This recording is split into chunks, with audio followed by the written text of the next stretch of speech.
Bueno, pues muy buenos días. Bienvenidos a la Real Sociedad Económica Matritense Amigos del País. Ya saben, para los que yo creo que la mayoría nos conocen, pero para los que no, es una sociedad del siglo XVIII fundada por Carlos III, que está aquí a mi espalda, como saben, y que este año cumplimos la friolera de 250 años de existencia.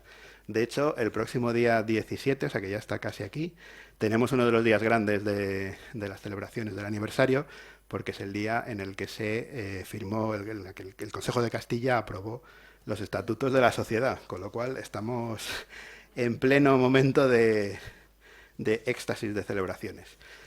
Bueno, dentro de estas celebraciones, pues continuamos con nuestros actos habituales y el de hoy ya es el segundo año, ¿no?, que hacemos esto. El segundo año que acogemos al Círculo Holmes y que tenemos aquí todo, nos falta la pipa y todas estas cosas. Estaba diciendo que si no habían traído un poco de atrezo para ambientarnos más, aunque la verdad que en esta sala yo creo que se respira un poco, aunque la sociedad es del 18 y el edificio es del siglo XV, saben que están en el edificio civil más antiguo de Madrid. El edificio religioso más antiguo está aquí a la vuelta, la iglesia de San Nicolás, o sea que estamos aquí todo en lo más granado del Madrid antiguo. Pues bueno, en esta sala, que es más bien decimonónica, se respira un aire un poco holmesiano, creo yo, ¿no? Creo que es un sitio adecuado para celebrar este tipo de reuniones, o no sé si llamarle conciliábulos, o en fin. La cosa es que tuvimos ya la experiencia del año pasado, yo me lo pasé estupendamente, creo que los que estuvieron también, y bueno, pues entonces vamos a repetir, con lo cual, estupendo.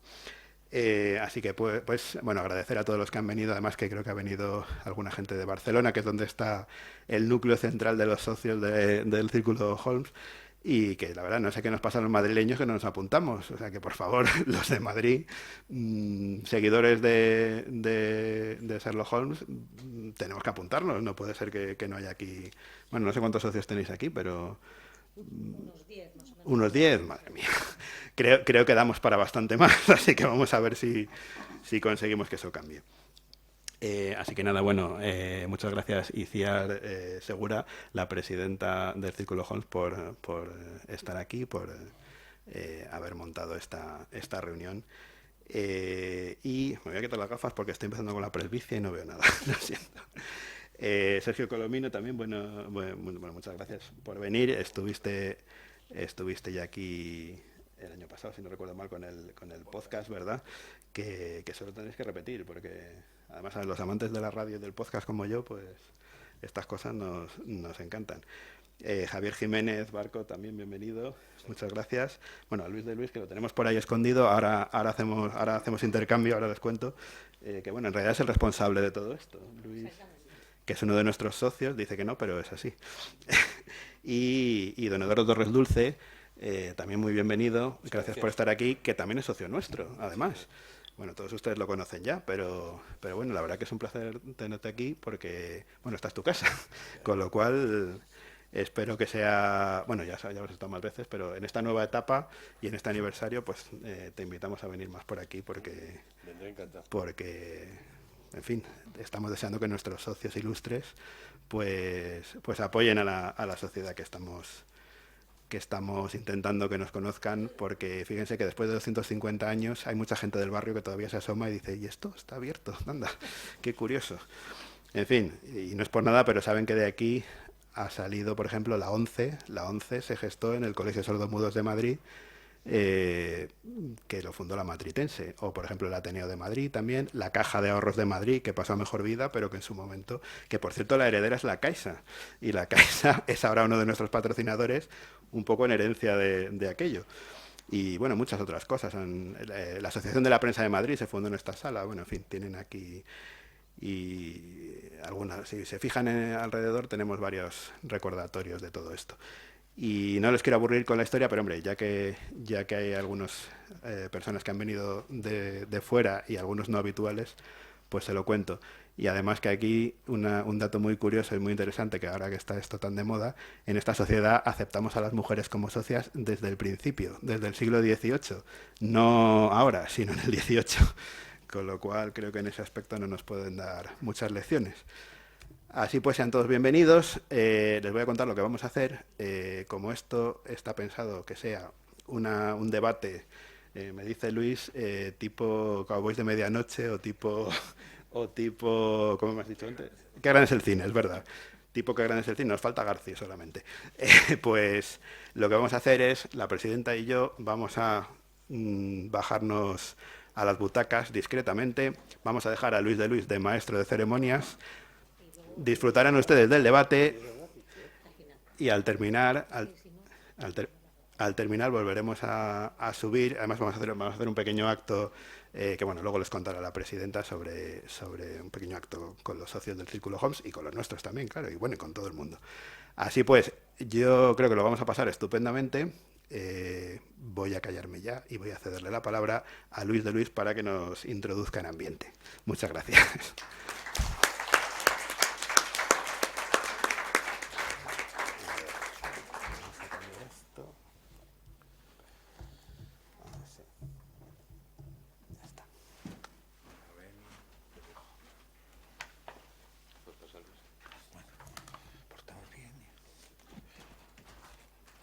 Bueno, pues buenos días, buenos días, bienvenidos, bienvenidas y bueno, pues vamos a hacerlo, como ha dicho Manuel, un poco como vamos a hacerlo un poco como el programa de Garci,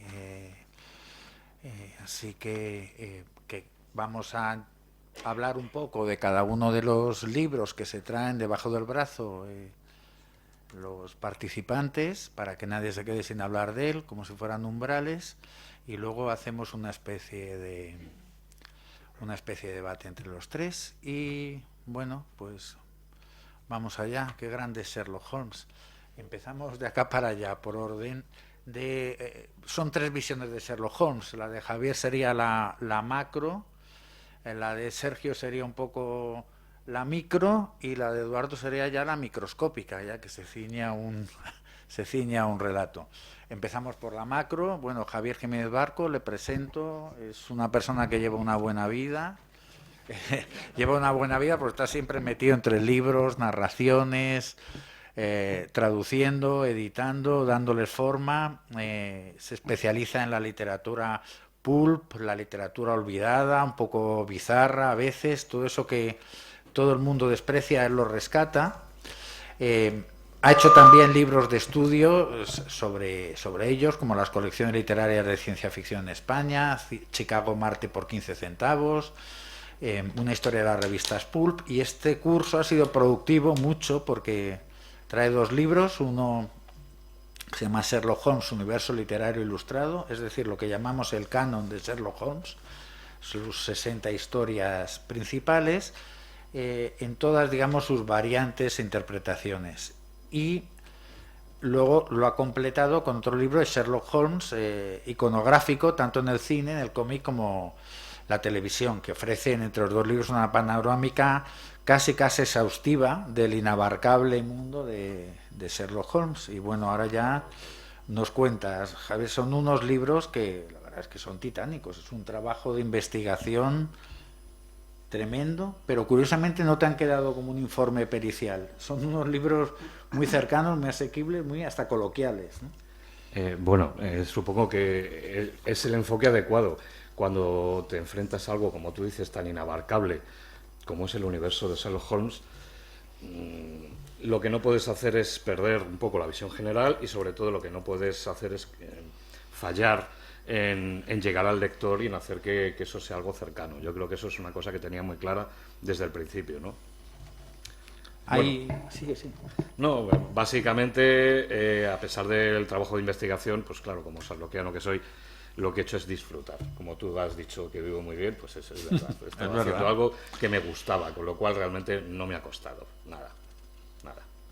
Bueno, además están escritos, se ve el escritor que hay detrás, porque constantemente cuida al lector, le lleva de la mano, le guía, le ceba, en un capítulo le anticipa lo que va a ocurrir al siguiente.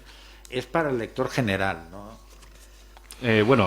Yo he intentado llegar tanto al lector general, que quiere saber un poquito en general todo lo que es Holmes, como al muy cafetero, que pueda tener una guía holmesiana y en un momento dado que se pueda sorprender con alguno de los intríngulis en los que entra un poco a fondo, ¿no?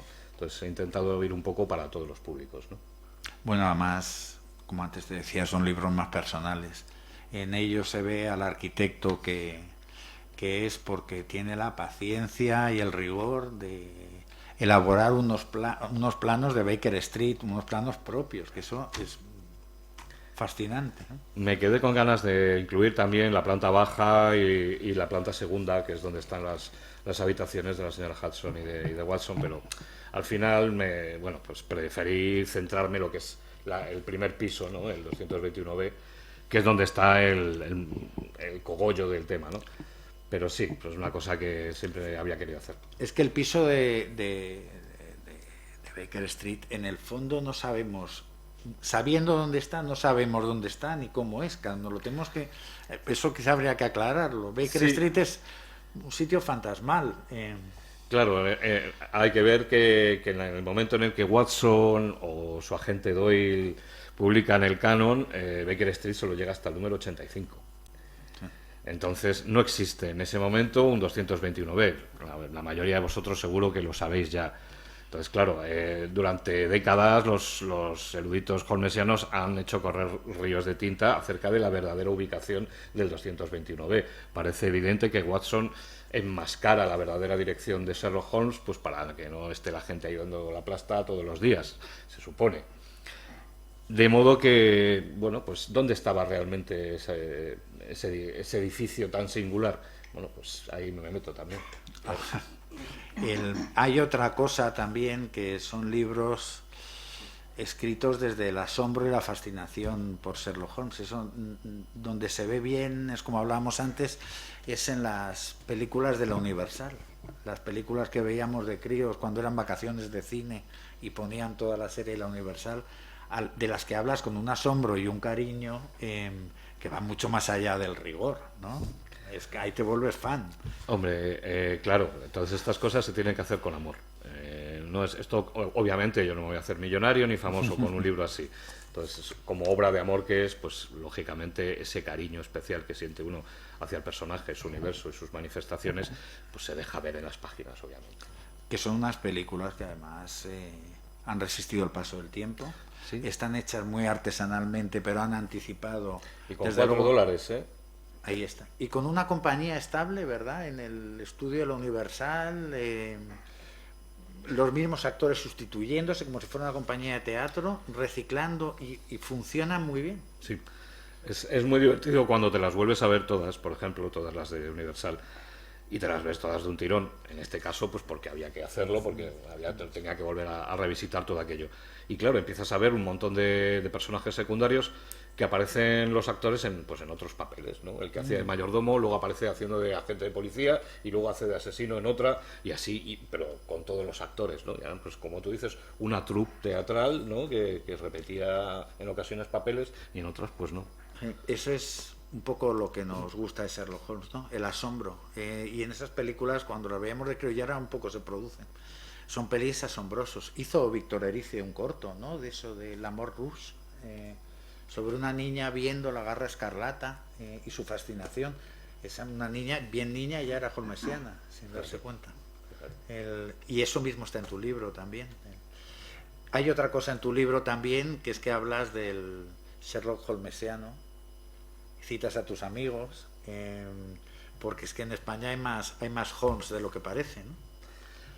Hombre, claro, a ver, cuando uno se enamora de Sherlock Holmes o lo revisita de mayor, alrededor de un montón de gente que hace una cantidad de cosas muy interesantes, tanto como editores, como escritores, pues es de recibo mencionarlos. Y a cada persona que ha hecho una contribución, si esa contribución a ti como escritor te ha venido bien o la has necesitado en un momento dado, lo menos que puedes hacer, obviamente, es mencionar a esa persona. Y ya después de esto ya has conseguido una visión panorámica porque te lo has concentrado todo en unos meses. ¿Qué conclusiones has traído? ¿Qué es lo que más te ha sorprendido? ¿Qué no sabías y te has dado cuenta ahora de Holmes? Pues quizás su carácter universal y que no va a pasar de moda. Es un personaje que lleva fascinando al gran público desde el siglo XIX. Y hoy en el siglo XXI, aunque sufra una serie de cambios, es inevitable, sigue fascinando. Y bueno, pues me parece que es un personaje inmortal. Y ya para acabar con tu libro, ¿qué te debería haber preguntado y no lo he hecho? ¿O qué No quieres se me decir? ocurre ahora mismo que me podías haber preguntado. Ya habrá tiempo, que estamos empezando. Venga, pues seguimos. Sergio. Sergio también ha trabajado en los entresijos de la industria cultural, donde le llevó la pasión por la lectura, a hacer libros. No contento con estar en la sala de máquinas, se puso a escribir sus propios libros sobre sus pasiones, y una de ellas es Sherlock Holmes. En este último año ha culminado una auténtica proeza que quien no sepa cómo está el mundo del cómic es algo heroico, es homérico. Después de casi 20 años ha culminado una trilogía de 3 tomos de la historia de Sherlock Holmes, 3 tomos además lujosamente editados, con una de las primeras editoriales de cómics. Por si eso fuera poco, de paso, su pasión por Sherlock Holmes la ha hecho a crear un podcast, Datos, y editar un libro con anécdotas. Sería Sherlock Holmes visto desde lo micro, las pequeñas anécdotas, los comentarios, los malentendidos. A través de ahí ha hecho una historia de Sherlock Holmes. Bueno, pues no ha sido mal año, ¿no? Hablamos un poco de los libros de cómics, que son 3 libros que tienen lugar en el periodo que pasó Sherlock Holmes muerto, porque Sherlock Holmes murió y resucitó. Ese periodo que pasó en el limbo, esos 3 años, lo llamamos el Gran Hioto, sería el limbo o el purgatorio. Y Sergio ha narrado en esos 3 tomos de cómics lo que hizo Sherlock Holmes. Son 3 tomos de cómics que son, a lo mejor me equivoco, pero pagas una deuda de honor y de gratitud. En primer lugar, en el primero de ellos con tu ciudad, con Barcelona. En el segundo con tu lugar mítico, la Rusia zarista final, y con las aventuras fantásticas de Julio Verne. Y en el último con la ficción de aventuras. ¿Me equivoco o va por ahí? Sí, sin duda, como tú dices, empezó el proyecto con una referencia que me vino a la cabeza, que era el tema de uno de los sucesos más importantes en la historia de Barcelona, que era la bomba del Liceo, y que me di cuenta que coincidía con el periodo del Gran Hiato y bueno, un poco también con la cronología de Baring-Gould, que situaba a Holmes entre Jartum y Montpellier, con lo cual bueno, Barcelona más o menos quedaba en medio, y a partir de aquí pues desarrollé toda esta idea. Debo decir que ha acabado siendo una trilogía de momento no sabemos si la vamos a continuar, pero no estaba pensado así.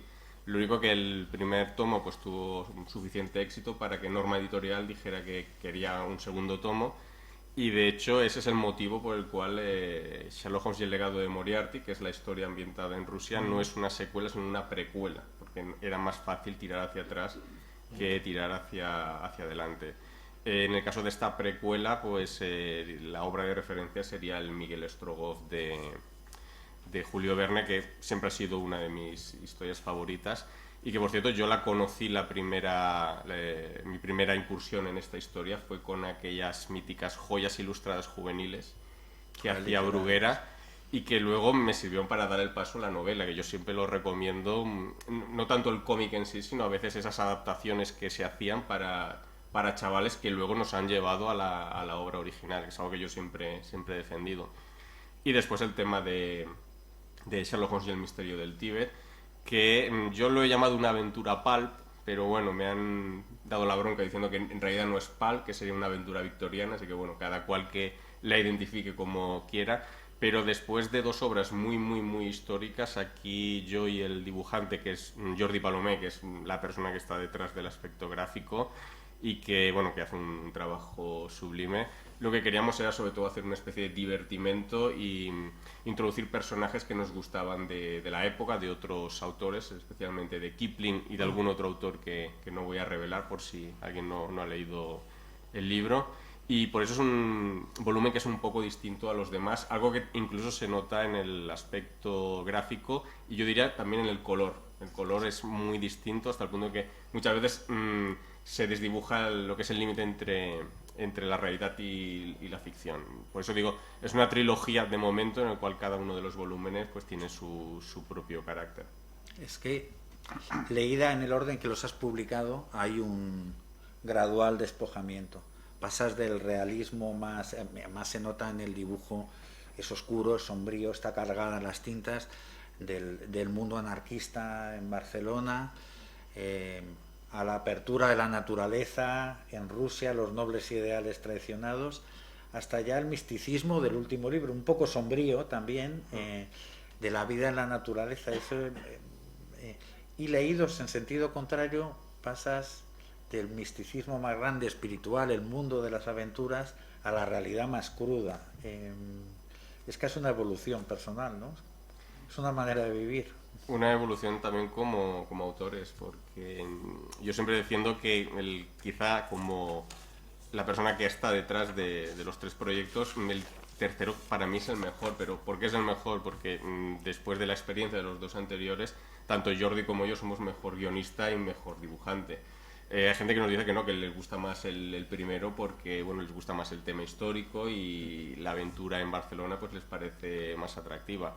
No sé de yo quién juzgue mis propios libros, ¿no? Pero bueno, yo sigo pensando como autor que aquí hacemos nuestro mejor trabajo precisamente por eso, porque después de la experiencia pues hemos podido hacer algo mejor. Pasas del conflicto político al conflicto espiritual. Eso es madurez, ¿no? Te estás haciendo mayor. Bueno, todos nos pasa, ¿no? En algún momento. Hay otra cosa, usas muchos personajes fronterizos. Mowgli, el niño lobo, no es ni una cosa ni la otra. Miguel Strogoff, es zarista pero deja de ser zarista.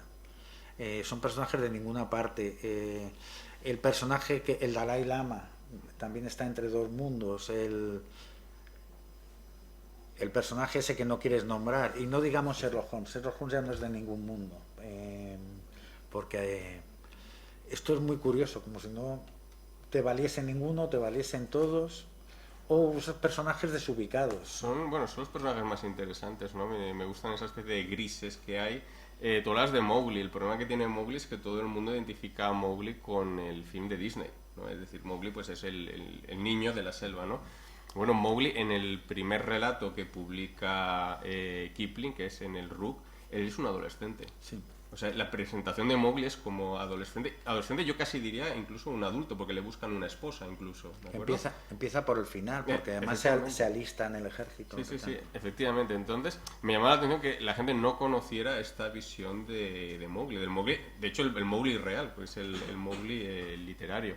Y bueno, todas las referencias que hacemos al libro de la selva están sacadas directamente de la novela, no de la película de Disney, que sí. Hay muchas diferencias, incluso algún personaje muy famoso de la película de Disney que no está en la novela original, ¿no?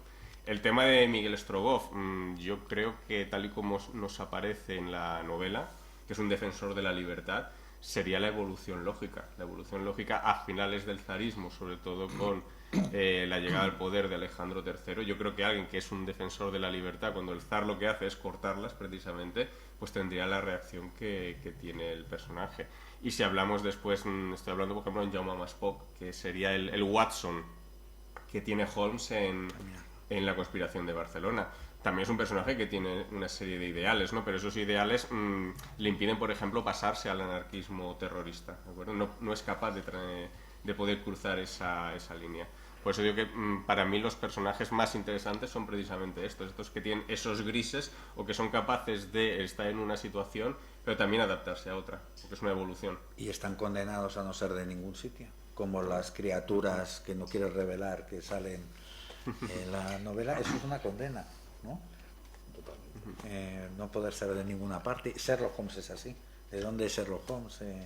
Y este Sherlock Holmes que usáis, el Sherlock Holmes espía, que es un Sherlock Holmes que se presta poca atención, pero en las películas de la Universal, en tus libros, el Sherlock Holmes espía es una persona en ninguna parte. El espía, por definición, lo es. Sí, porque además Sherlock Holmes, todo el mundo lo conocemos como detective. El detective básicamente lo que quiere es descubrir la verdad, mientras que el espía muchas veces lo que quiere es ocultarla. Entonces es precisamente la labor que Sherlock Holmes tiene que hacer, y yo creo que en la trilogía se ve muy bien que él en el final se siente bastante incómodo en esta situación, porque tiene que actuar por unos derroteros que no le gustan, porque tiene que recurrir al disfraz, sí, pero el disfraz no para descubrir la verdad, sino precisamente para provocar el engaño, ¿no? Por eso hay un momento en concreto entre el segundo tomo y el tercero, es decir, entre Rusia y el Tíbet, que Holmes decide abandonar completamente esta faceta que él tiene como espía, ser libre y entonces buscar, entre comillas, una cierta iluminación en el Tíbet. Y luego ya en otro orden de cosas, para redondear, tu otro libro que sacas ahora, que no querías que fuese yo el protagonista, pero lo citamos, es Elemental querido Watson, 221 curiosidades sobre Sherlock Holmes, que hay que aclarar que parte de Sergio tiene tantas ganas de hablar de Sherlock Holmes, como he dicho antes, que se ha hecho un podcast para él solo y sus amigos, que son nuestros amigos, y cuentan diversas cosas, pero diversas cosas sería la misión, como decía antes, micro del universo literario de Sherlock Holmes, desde cosas que nos pueden parecer naderías y a partir de ahí construyen teorías a curiosidades, alternativas, y en este libro lo habéis reunido todo 221 veces. Sí. Bueno, decía ante todo que Datos es un podcast que está disponible de forma gratuita en iVoox, en Spotify, que surgió a partir de... Sí, este sería el otro libro, que surgió a partir de lo que fue la pandemia y que básicamente es un espacio en el que... nos reunimos una vez al mes y medio, y hablamos de algún aspecto de Sherlock Holmes que puede ser, pues a veces comentamos una película, hemos hablado de la vida privada, otras veces hablamos del Dr. Watson, hemos hablado del libro juegos sobre Sherlock Holmes, hicimos un especial sobre Sherlock Holmes en el 1, 2, 3, de hecho. Hicimos también un podcast en directo aquí mismo, en la Matritense, hace apenas un año. Llevamos ya 4 temporadas funcionando, bastante bien. Por cierto, el que quiera, tenemos tazas del programa también a 9 euros, ¿vale? Ahí en la entrada. Y a partir de aquí pues decidimos recopilar un poco los datos, es decir, las anécdotas en este volumen, que a mí me gusta decir que es un volumen de pequeños datos, pero que luego te dan una visión bastante buena del personaje. Porque, por ejemplo, hablamos de, bueno, Sherlock Holmes se enfrentó a los nazis, ¿sí o no? Entonces, desvelamos esta anécdota, pero eso nos permite hablar de Basil Rathbone, por ejemplo. ¿De acuerdo? Entonces decimos, por ejemplo, bueno, actores que hayan sido Watson y que también hayan sido Holmes. Eso nos permite, por ejemplo, hablar de Jeremy Brett. Entonces hablamos, por ejemplo, de un Sherlock Holmes que odiaba fumar en pipa, y eso nos permite hablar de Peter Cushing. Es decir, a partir de estas pequeñas anécdotas, estas 221B, que explicamos en el libro por qué son 221B, tenemos una visión bastante amplia y yo diría incluso bastante completa de lo que es el personaje. Aprovecho también para decir que este libro tiene mucho que ver con los dos compañeros que tengo hoy aquí, porque por un lado Eduardo Torres Dulce es el responsable del prólogo del libro, ¿de acuerdo? Que tuvo a bien pues hacérnoslo, y después aquí Javier, yo recuerdo cuando yo estaba trabajando en este libro, que tenía que entregar el manuscrito, y creo que la fecha era finales de 2024, y yo hablé con el editor y digo, espérate, porque yo sé que ahora Diablo va a sacar un libro sobre Sherlock Holmes, espérate a que salga, espérate a que me lo mire y que yo vea qué tono, qué estilo tiene ese libro, porque claro, si vamos a sacar uno después y dice exactamente lo mismo, pues nos han adelantado por la izquierda, entonces no valdría la pena. Entonces pude adquirir el libro de Javier, vi que el estilo estaba completamente distinto, un libro excelente que yo lo recomiendo, pero creo que son libros bastante complementarios, precisamente por lo que decía Luis, ¿no? Porque uno pues se centra más en lo que es la historia del personaje, y nosotros pues en esas pequeñas anécdotas que yo recomiendo. Es un libro que se puede leer seguido, o sea, de la anécdota 1 a la 221B, o lo que puedes hacer es pues hacer una selección de aquellas que más te interesan. Bueno, pues ya como Javier, ¿qué te tenía que haber preguntado y no he hecho? Que no te he preguntado, ¿qué te queda por decir? Bueno, pues haberme preguntado por Sherlock Holmes en Caracas, ¿no? Bueno, vamos a aclarar que si no vamos a Sherlock Holmes en Caracas es una película fantasma que nadie ha visto. No, a ver, Sherlock Holmes en Caracas, Javier, que ha sacado ahora también un libro, justo el mismo día que salía el mío, que también recomiendo, casualidades que tiene a veces la vida, ¿no? Lo primero que hice cuando fui a ver el libro, que además es sobre cine, televisión, cómic, videojuegos, es ir a buscar Sherlock Holmes en Caracas, ¿no? Y no lo encontré. Entonces, hoy lo primero que le he dicho, no hablas de Sherlock Holmes en Caracas. No pasó la criba. Bueno, no pasó la criba. Sherlock Holmes en Caracas es una supuesta película del año 91 que tiene ficha en IMDb, que prácticamente la mayoría de libros sobre Sherlock Holmes en cine y televisión internacionalmente la citan, pero que nadie ha visto. Porque yo he contactado con los autores de estos libros, les he preguntado y ellos me han reconocido que sí, que citan la película, pero en realidad no la han visto. La citan siempre por fuente, y que siempre llega a la misma, que es un artículo de la revista Variety, que dice que se estrenó en el Festival de Cine de Cartagena de Indias. No hay ningún rastro de este estreno, no hay absolutamente nada. Repito, hay ficha en IMDb, hay un actor, hay un director, hay unos actores.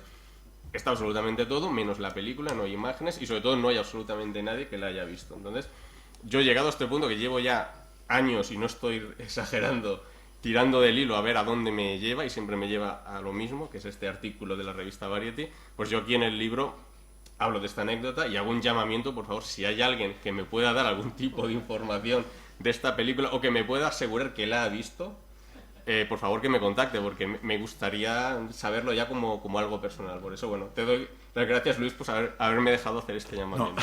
No. Bueno, muchas gracias. Y bueno, esto es lo que pasa cuando uno se vuelve holmesiano, así que esto hay que pensárselo.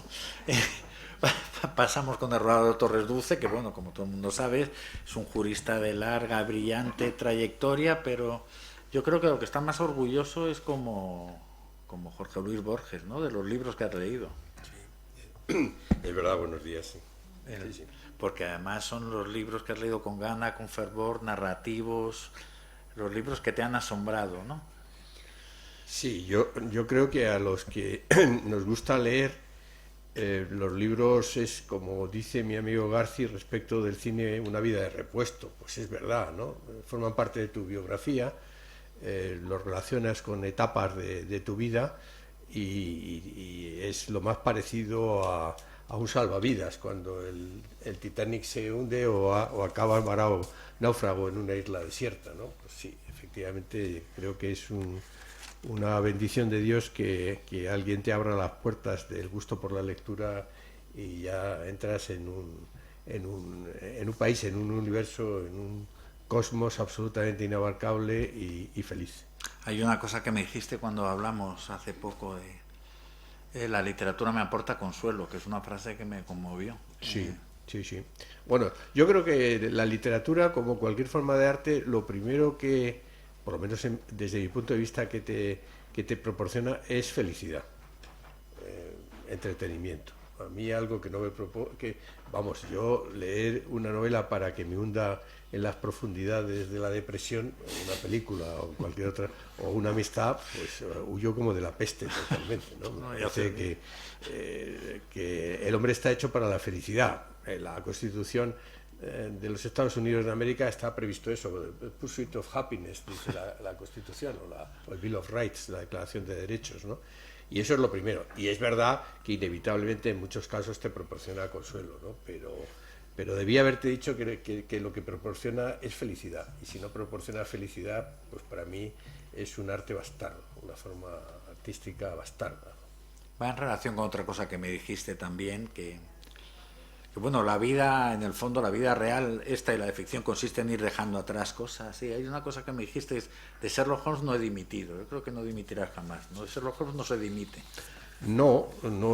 Yo me siento un poco intimidado esta mañana porque a mí me gusta Sherlock Holmes. No sé si soy holmesiano, soy miembro de la Sociedad de Sherlock Holmes de Londres, pues no sé, del año 80, 81, 82, pero estoy en compañía de dos enciclopedistas. Ahora el presidente y el director de esta santa casa nos ha enseñado ahí una esta, no sé si decirlo porque ahí está la enciclopedia, ¿no? Enciclopedia francesa. Entonces Javier Jiménez Barco y Sergio Colominas, a los que admiro extraordinariamente y les leo, son enciclopedistas. Yo no soy enciclopedista, yo pues, escribo de vez en cuando con respecto a Sherlock Holmes.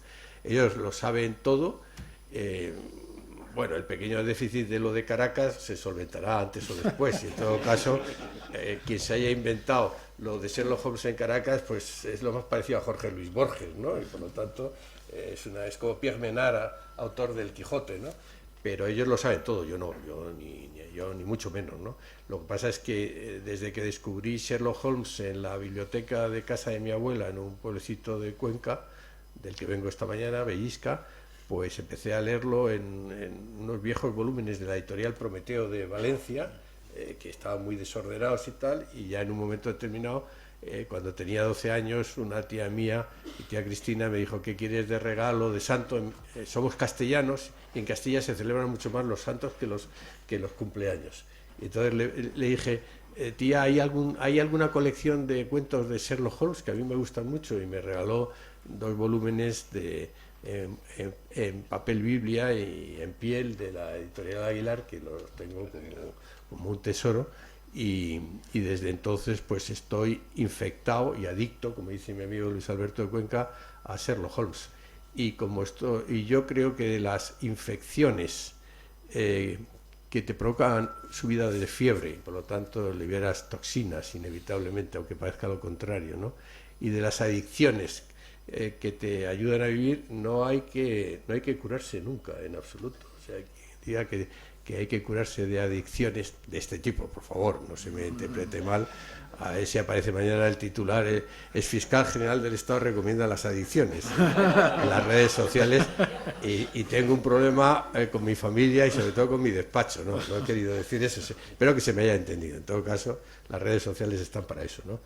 Y es verdad, ¿no? Yo, a Sherlock Holmes no es que lo lea continuamente, es que estoy conectado en vena a la máquina de Sherlock Holmes. Bueno, es mi diálisis con respecto a la realidad de la vida, ¿no? Entonces yo, cuando afirmo que Sherlock Holmes es una persona real, la gente dice: bueno, estás hablando de una forma parabólica, metafórica. No, Sherlock Holmes vive.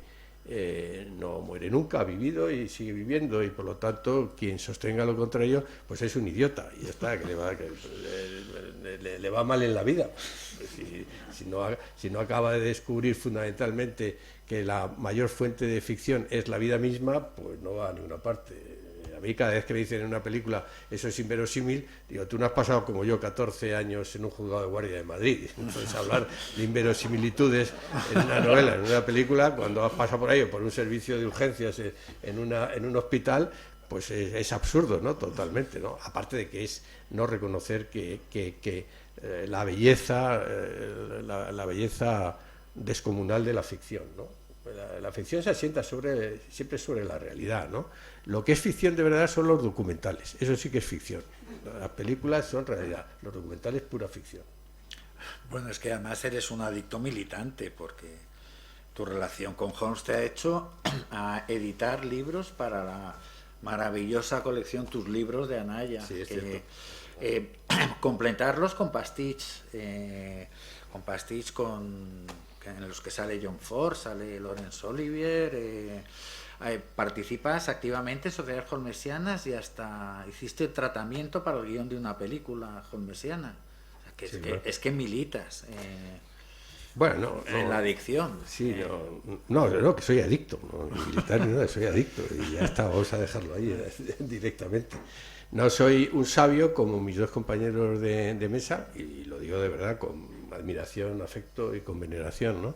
No lo soy, ¿no? Yo atesoro muchos libros de Sherlock Holmes, algunos no los he leído, otros los he releído con bastante frecuencia. Y sí, ¿no? Creo que sí. Cada vez que me dicen qué libro se llevaría usted a una isla desierta en el cuestionario, pues estas cosas que esto, pues yo siempre digo que El sabueso de Baskerville o Las aventuras de Sherlock Holmes me da exactamente lo mismo, ¿no? Y siempre hay algún periodista un poco bobo que te dice: bueno, pero el tiempo perdido, Madame Bovary, no, si no me interesa lo más mínimo en absoluto irme a una isla desierta con esos libros, prefiero irme con Sherlock Holmes, que me parece que es elemental, o con La isla del tesoro, ¿no? Si usted se quiere ir con Madame Bovary, pues que le vaya bien, totalmente. Probablemente acabará comiéndose a Madame Bovary, mientras que yo me alimento de Sherlock Holmes, ¿no? Hay una cosa, ellos vienen con 2 libros debajo del brazo cada uno, tú vienes con un libro y una editorial. La editorial Atari, de nombre nada cinéfilo, que hace unas ediciones que no son cualquier cosa, que son toda una declaración de intenciones de los libros que nadie va a editar, y ahí está Atari. ¿Nos cuentas un poco? Sí, esta es una aventura. Está aquí Andrés Moret. Tiene mucho mérito venir desde Barcelona, pero Andrés Moret, que es mi socio y amigo en Atari, ha venido desde Los Ángeles. O sea, bueno, pues no está mal. No sé si huyendo de Donald Trump, pero ha venido, vamos, concretamente, ¿no?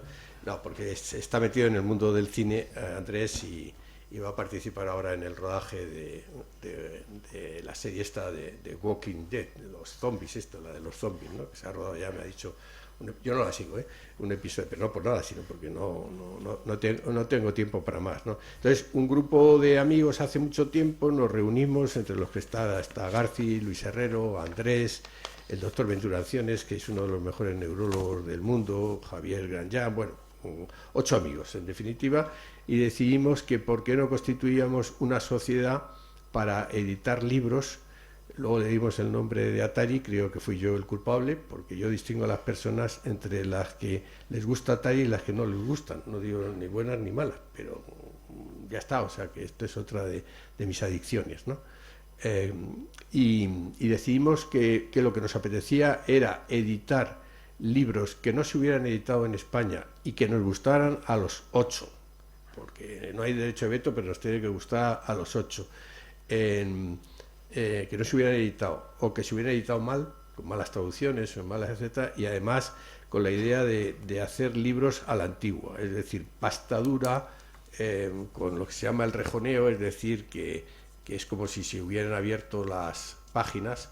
Bueno, en el primero que sacamos, que fue el libro de entrevistas de nuestro amigo Peter Bogdanovich con John Ford, recibimos varias cartas diciendo: oiga, les devuelvo el libro porque es que está rotas las páginas correspondientemente. Entonces, pues, dijimos que esto era una práctica que nos gustaba mucho, que es el rejoneo, que algún tipo de libros no lo podemos hacer concretamente, papel, ilustraciones, las fotos que pagamos, y eso a los socios más economicistas les hunde la vida concretamente, ¿no? Pero y estamos ahí, de momento no hemos dimitido, vamos sobreviviendo, vamos ya camino. 10 libros llevamos, Andrés, 10 libros. En Navidad saldrá otro, que el editor es Andrés, concretamente. Tenemos algún proyecto que no se puede decir, pero si no saldrá, con Sherlock Holmes de futuro, quizás para el año 27, ¿no? Más o menos, 26, 27 probablemente.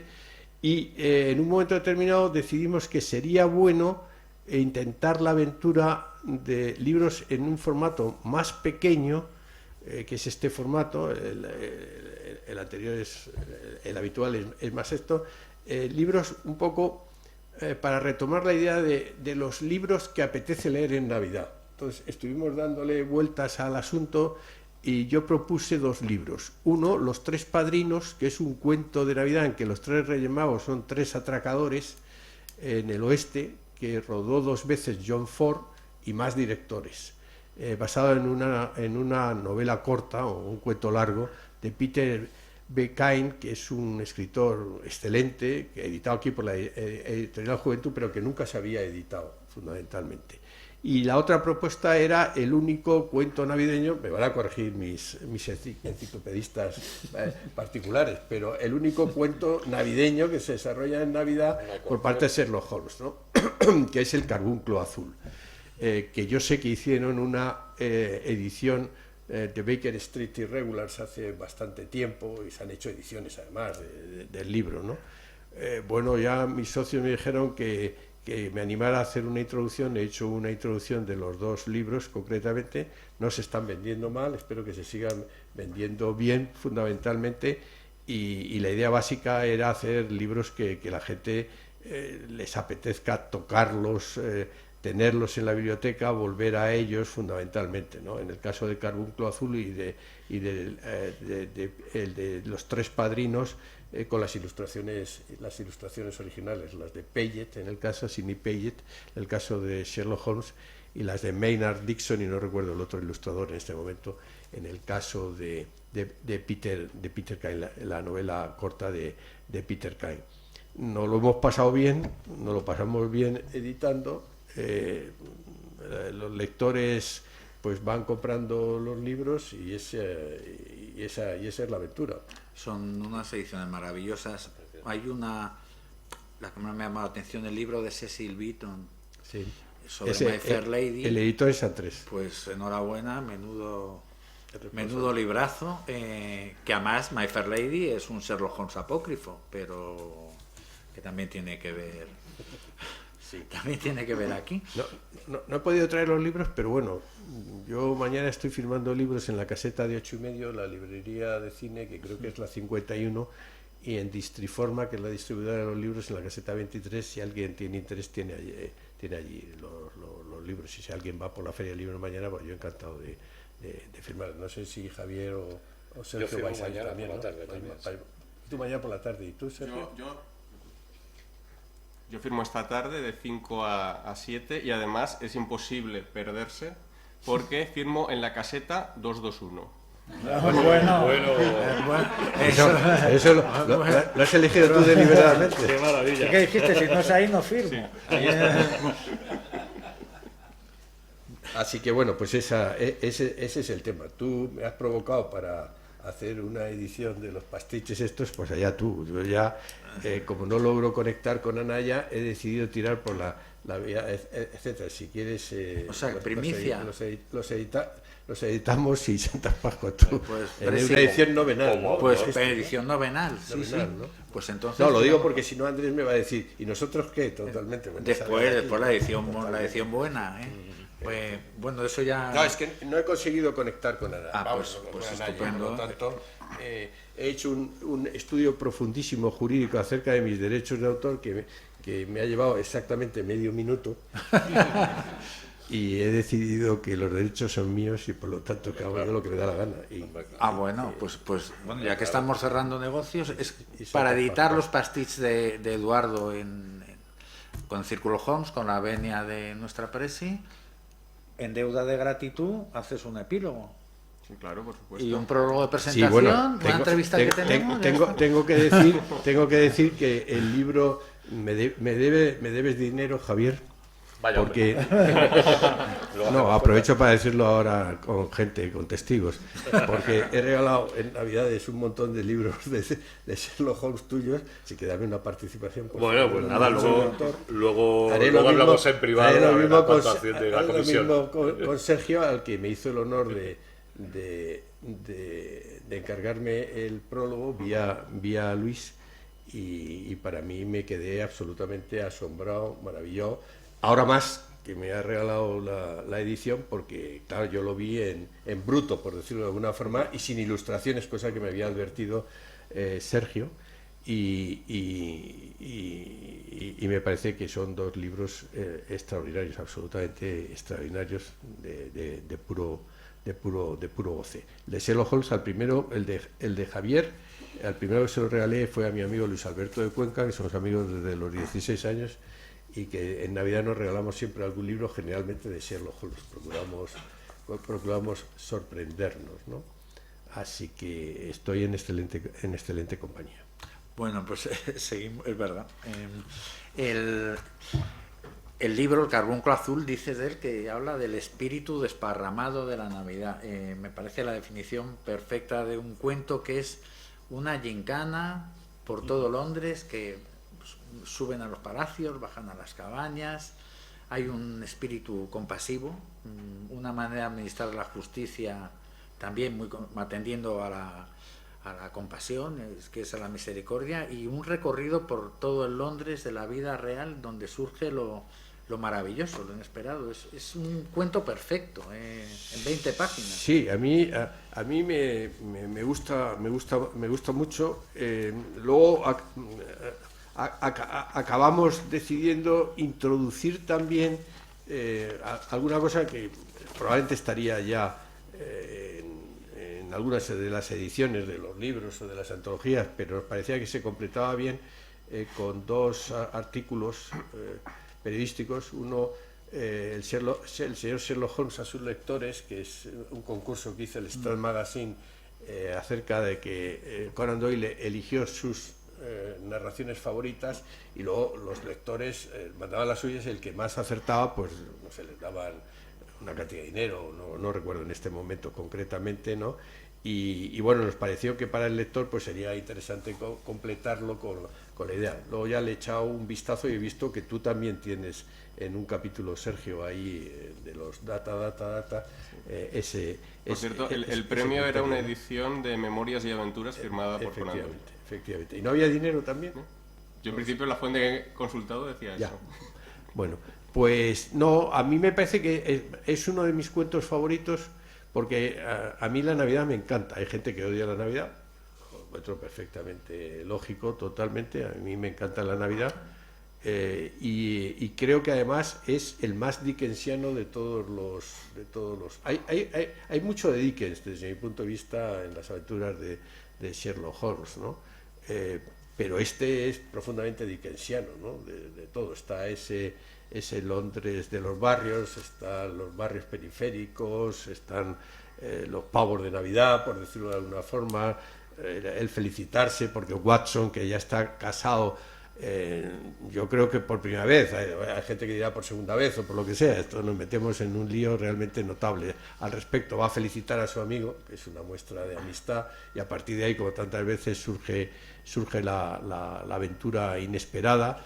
Hay deducciones, pero sobre todo lo que hay es un espíritu de fraternidad, de amistad, de Navidad absolutamente extraordinaria. Yo creo que se atrapa muy bien ese mundo de la Navidad, el mundo de los barrios, del frío, de la noche, el Covent Garden.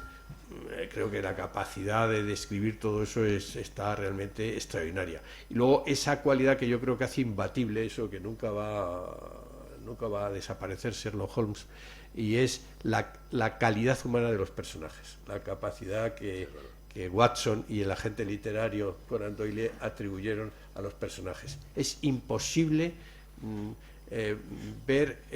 encontrar un personaje no humano, estrictamente humano en las aventuras de Sherlock Holmes. Todos tienen una profundidad de humanidad extraordinaria, positiva, negativa, vengativa, beneficiosa, benévola.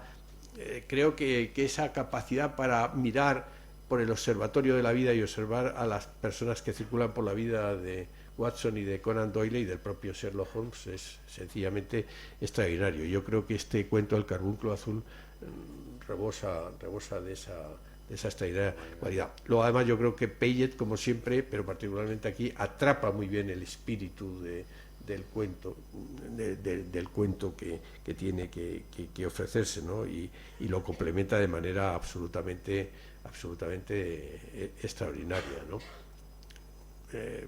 La Liga de los Pelirrojos es otro cuento muy dickensiano, también porque está en un centro de Londres que es muy atrapado, ¿no? Chestertoniano. Muy atrapado. Sí, es que están todos relacionados. Es muy chestertoniano. Están todos muy relacionados totalmente. Además, yo cada vez me doy cuenta de que sin que tuviera ese propósito de hecho, pues quiso abandonar la serie prácticamente al sexto cuento, esto si no recuerdo mal concretamente, y le escribía a su madre que quiso liquidar el agente literario, una locura, vamos, totalmente, ¿no? A un personaje tan extraordinario. No lo iba a poder liquidar y de hecho no lo pudo liquidar. ¿Quién puede liquidar a un ser vivo? Pues lo tenían que haber llevado directamente a un tribunal, una denuncia totalmente, ¿no? Es un asesinato, ¿no? El asesinato de Sherlock Holmes podía serlo concretamente, pero todos los cuentos uno los coge y las novelas y todos están relacionados, sorprendentemente relacionados, no deliberadamente relacionados, pero hay como ese hilo rojo del crimen del que habla en uno de los cuentos, todo, o sea, se puede, el que empiece a leer Estudio en Escarlata o empiece por donde le dé la gana concretamente y complete el universo, se dará cuenta de que eso es un universo, es la biografía de dos seres humanos, Holmes y Watson, en un mundo lleno de seres humanos que va evolucionando, ¿no? Me parece que es al final de su último saludo en el escenario, de la aventura de la Primera Guerra Mundial, concretamente, cuando Sherlock Holmes dice una cosa realmente maravillosa, dice: Watson, es usted el único punto fijo en el universo, todo está cambiando, es verdad, va a cambiar, acaba el siglo XIX con la Primera Guerra Mundial y empieza el siglo XX inmediatamente después, ¿no? Es usted el único punto fijo en un mundo cambiante, concretamente. A mí eso es lo que me parece absolutamente extraordinario, me divierte, me produce consuelo y sobre todo me inyecto Sherlock Holmes en una solución al 7%. Bueno, ya que se ha abierto todo, ya seguimos hablando y ya vosotros tres, pero y ya para enredar un poco, En cierto sentido sí le mató, Eduardo. Después de los 10 años sin publicar, el Sherlock Holmes que volvió era más amargo. El Valle del Miedo está lleno de amargura. Cierra la novela Problema y abre la novela negra. Ya para todos, que de eso se habla poco, pero menudo precursor. Cierra la novela Problema en un cuarto cerrado y el asesino es el asesinado. Y bueno, quien haya leído la historia de los chirrioneros, como eso es cosecha roja. Adelante. ¿Quién? Hombre, sí es un proyecto cosecha roja. También se ha escrito mucho acerca de si ese Holmes es el verdadero Holmes, si después del hiato el que volvió era otro. De alguna manera, bueno, y aquí está Sergio, que ha escrito 3 historias sobre el hiato. El personaje evoluciona en esos 3 años que está muerto para el mundo, ¿no? Y bueno, pues es lógico que de alguna manera él se muestre más amargo. Ha cambiado en esos 3 años, no sabemos qué le habrá pasado, porque lo que le cuenta Watson es solo lo que le quiere contar. Y sí, se ve una evolución, es cierto, ¿no? Yo no estoy muy de acuerdo. Bien, vamos a ver. Creo que tenéis razón en términos probablemente literarios, ¿no? Pero vamos a ver si yo me fijo. Me meto en un terreno con los enciclopedistas aquí presentes, seguro que me corrigen, ¿no? Vamos a ver. La reaparición de Sherlock Holmes es con el sabueso de los Baskerville. Sí. Sí. Aunque, evidentemente, Sí, es, por decirlo de alguna forma, es algo anterior a la catarata de Reichenbach. Retrocontinuidad. Por cierto, cuando vas a las cataratas de Reichenbach, yo por lo menos me decepciono, porque es un salto de agua, no especialmente espectacular. Uno piensa que aquello iba a ser mucho más espectacular, y no lo sé, porque Conan Doyle conocía la zona, viajó y la conocía. No sé por qué se fue eligió Reichenbach, pero bueno, ese es otro tema y otro problema correspondientemente. Pero el siguiente salto no es el Valle del Terror seguro. No, hay la casa intermedias, vacía. la casa vacía. Sí, La casa no, vacía. El Valle del Terror lo hacía como un ejemplo de ese Sherlock Holmes más pero quiero las decir, narraciones por son más eso cortas. decía yo que en la casa vacía es el Sherlock Holmes de siempre. El Sherlock Holmes totalmente, sí. ¿no? Y el pabellón Wisteria, 3/4 partes de lo mismo, totalmente. Estamos ahí. Hombre, es verdad que después ya va evolucionando más cosas. Yo creo que cuando, desde mi punto de vista, cuando no está Watson en el mundo doméstico de Sherlock Holmes, Holmes es está mucho más neurotizado, está mucho más solitario, está quizás mucho más amargo, es más nietzscheiano, por decirlo de alguna forma, mientras que Watson aporta la estabilidad del matrimonio. Por favor, las redes sociales no digo que tuvieran una relación homosexual concretamente aquí, sino que eran una relación doméstica, entonces vivía en eso, ¿no? Y claro, lo de El Valle del Terror, que es una aventura, yo creo que hice la introducción, ¿no? Para También, Naya, sí, si no sí. recuerdo mal concretamente, sí, creo concretamente, ¿no? Evidentemente, ahí hay una película muy bonita que es Odio en las entrañas, de Martin Reed, con Sean Connery y Richard Harris, los Molly Maguires, etcétera, que a mí me parece una película fantástica, que yo siempre cito. He hablado de ella en una colaboración que tengo en Zenda, y evidentemente es una de las aventuras de Sherlock Holmes, tenéis razón, más sombrías, sin ningún género. Dejando los chirrioneros, si cogiéramos solo eso, ¿no? Y el final, con el de las semillas de naranjas, es el más devastador, uno de los más devastadores, ¿no? Porque es que Sherlock Holmes no solamente es que triunfa pero fracasa, ¿no? Sino sobre todo algo que habéis dicho anteriormente, no sé, alguno de vosotros, ¿no? Es que no hace justicia. A mí me encanta Sherlock Holmes porque es un tribunal de justicia, ¿no? Último, con respecto a tomar las decisiones que ya no tiene por qué tomar ni la ley, ni la policía, ni sobre todo la sociedad, ¿no? Pero hay en los libros de cuentos recopilatorios, con la caja de cartón, el fabricante de colores retirados, Wisteria Lodge, no se pueden dar cuentos en esa etapa como el Carbunco Azul o la Liga de los Pelirrojos, que son cuentos felices. ¿No parece? Hay mucho más sombrío. Quizás. Sherlock Holmes No sé en cierto sentido le mató. ¿Qué opinan Javier y Sergio, que son los que saben de esto? Yo ya he dicho un poquito, luego vuelvo. Sergio. Sí, bueno, yo creo que Conan Doyle post-Reichenbach, pues sí, es un escritor. De hecho, creo que se espacian bastante más los cuentos. No es aquello de decir en un año hago 6 o hago 12. Ya estaba por otras cosas, tenía otros intereses y quizá descuida un poco al personaje. Pero bueno, yo siempre pongo el ejemplo de que antes de Reichenbach tenemos un relato como Un caso de identidad, que yo creo que es uno de los peores relatos y creo que es el segundo o el tercero que escribe. Y luego, por Reichenbach, tenemos un caso como El problema del puente de Thor, que creo que para mí es uno de los mejores. Sobre todo el misterio y cómo él llega a resolverlo. ¿Se puede establecer esta diferencia antes de Reichenbach y después? Sí. Pero igualmente hay relatos muy buenos después de Reichenbach y hay relatos... No tiene nada que ver con la calidad, incluso al No, contrario. yo creo que es el propio autor. El propio autor pues estaba interesado en ese momento en otras cosas y seguramente pues descuida un poquito más al personaje. Y es un personaje efectivamente cambiado.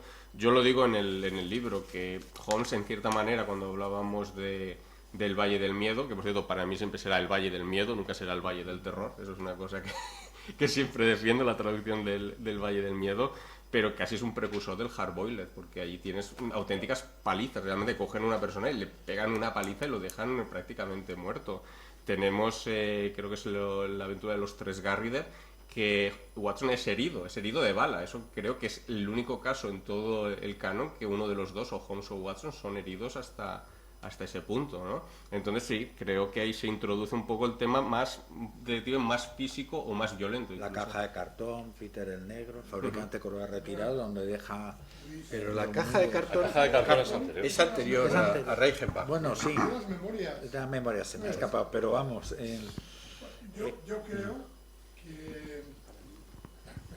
Creo que no, yo no acabo de ver esa diferencia porque hay casos O sea, ¿te apuntas a mi caso? anteriores. Yo creo que sí, hay casos anteriores a Reichenbach que también son bastante Sí, sí, truculentos. una cosa no quita lo otro. No creo que eso influyera mucho al hiato. ¿eh? No sé, es que a lo mejor... no Hay se cuentecitos, pero hay casos que son truculentos y anteriores. Es que a lo mejor no es el hiato, a lo mejor Tenía es que alguien decirlo, ya está. No, que está bien. Que hay alguien que nos está rondando todo el rato, que es un personaje más fascinante casi que Holmes. Los tres le nombráis, le habláis de él, le dedicáis muchas páginas.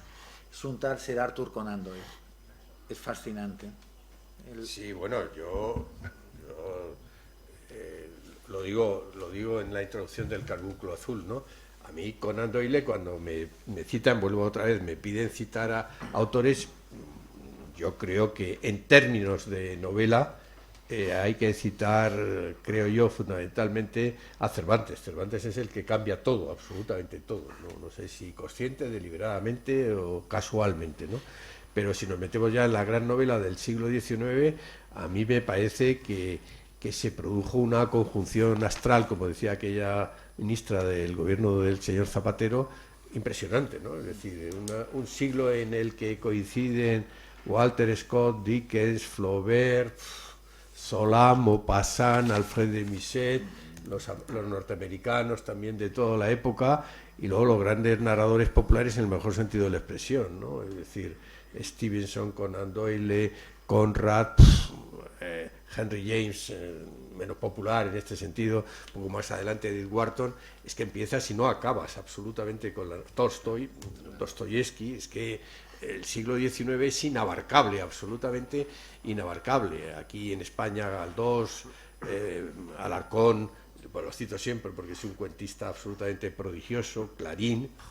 Es que en todo el mundo, ¿no? En todo el mundo, el siglo XIX, los aspectos de lo que es la narrativa y hasta que rompe la narrativa en el siglo XX es absolutamente extraordinario. Y Conan Doyle no desmerece absolutamente a nadie en su capacidad para contar historias, de crear personajes, de trascender los géneros, de crear mundos en los que te mete. Es que el mundo perdido, por ejemplo, iguala al mejor Verne. El mejor Verne. Y además es Stevenson en cuanto a veces esto. Y sus novelas históricas son extraordinarias. Mi maestro John Ford quiso rodar La Compañía Blanca aquí con Bronston y al final no, porque se hundió el Imperio Bronston, pero leía continuamente, por cierto, a Sherlock Holmes. Peter Bogdanovich en el libro de entrevista dice, hacía por entretenimiento, un concurso de estos de preguntas para adivinar el personaje, ¿no? Y en una de las noches el personaje era Sherlock Holmes. No sé si era la zapatilla donde guardaba o cualquier otra cosa, pero era un gran holmesiano y un gran admirador de Conan Doyle. Sir Nigel y la Compañía Blanca, pues es absolutamente extraordinario. Rodney Stone, cualquiera de... Por lo tanto, yo creo que, claro, tras los cuentos, el agente literario de los cuentos es un escritor extraordinario con una biografía... Los cuentos de Gerard, de Brigadier Gerard también, que son maravillosos. El teniente Gerard es absolutamente... Maravilloso, maravilloso. Es una pena que hiciera tan poco histórico, que realmente era lo que le gustaba. Sí, porque pensaba que era lo serio, por decirlo sí, de alguna manera estaba mejor considerado, ¿no? Bueno, desde luego la calidad que tiene sus novelas históricas y sus cuentos históricos es muy alta, es muy alta. Pero bueno, la gente le pedía lo que le pedía, ¿no?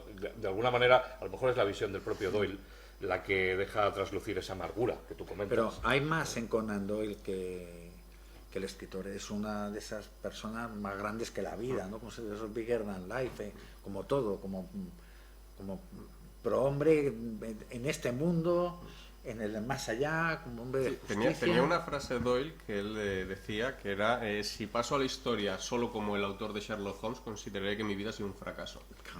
¿Vale?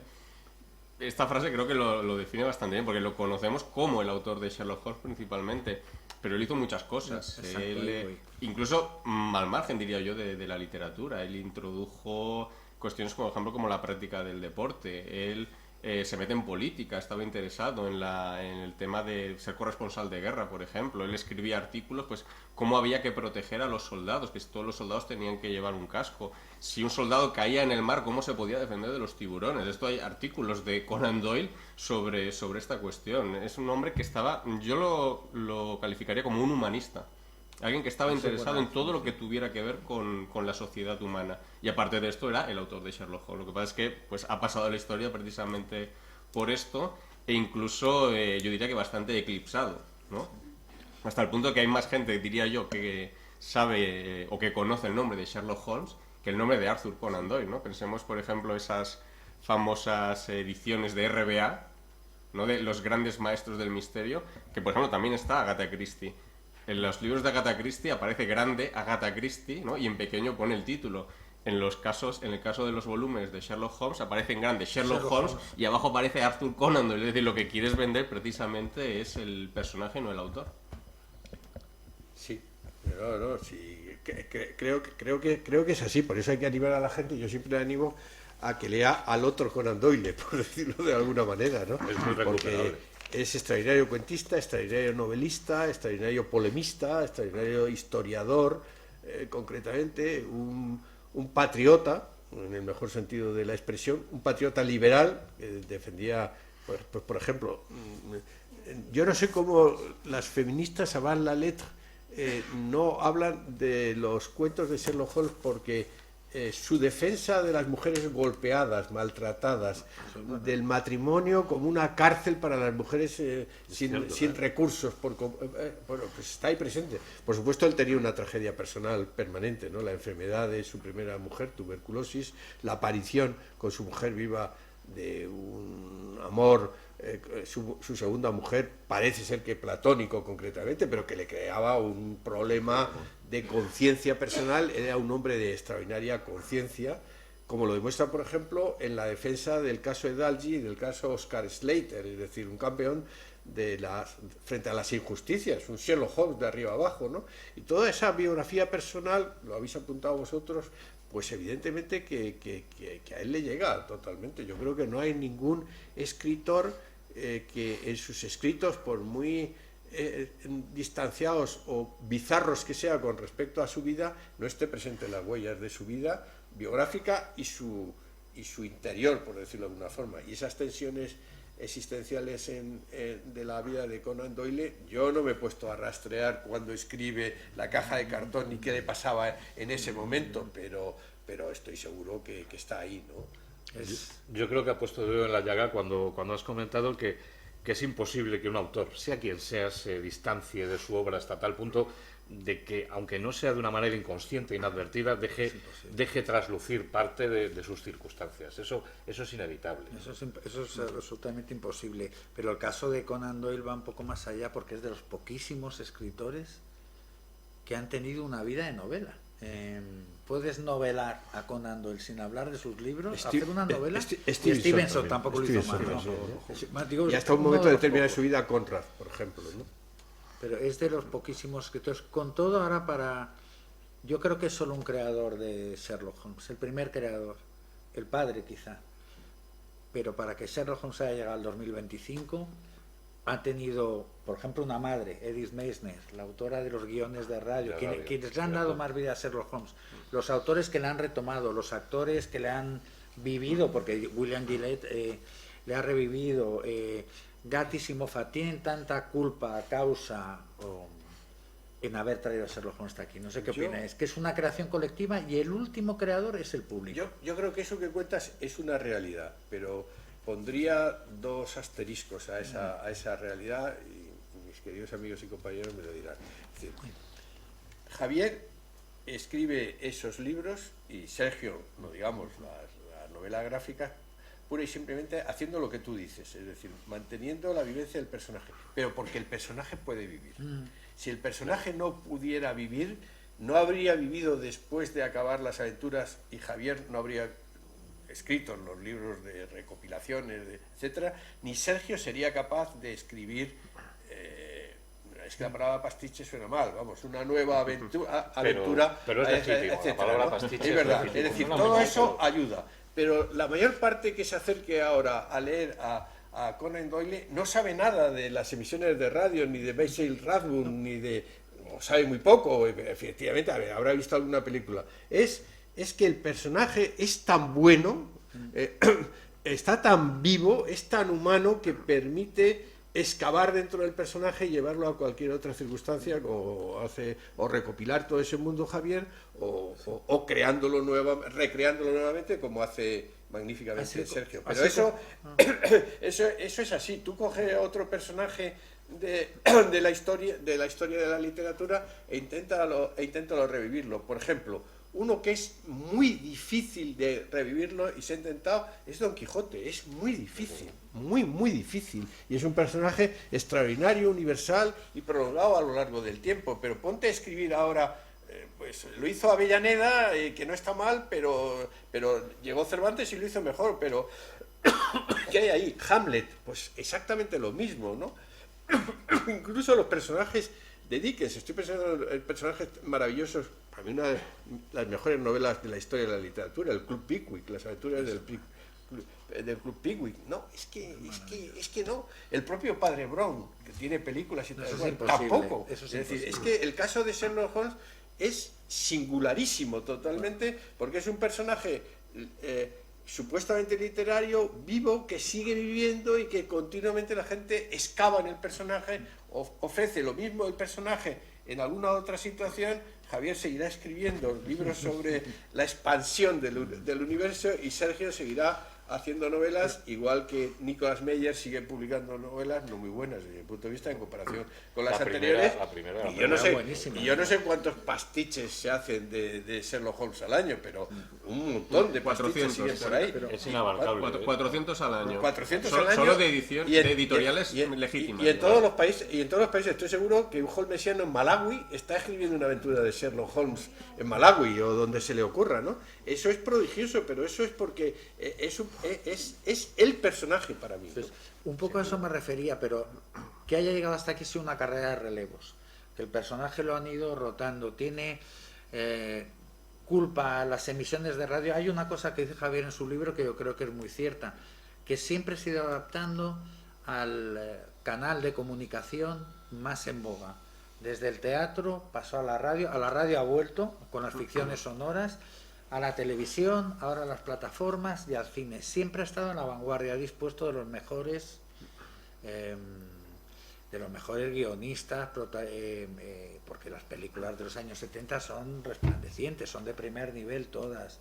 La serie Entonces, Pero es un culpa creador, de digamos, pero colectivo. Por la culpa, Por la el culpa personaje. es la adicción. Sí, que es un creador colectivo que en el fondo Sí, le hemos claro. creado al público. El público de cada época... Los heroinómanos de Sherlock Holmes son los que ponen en marcha todo eso. Claro, pero cada época, el público de cada época se ve reflejado en él, le escoge como su personaje, digamos, revelador. Mi hija escogió a House y al detective Conan como su Sherlock Holmes cuando era...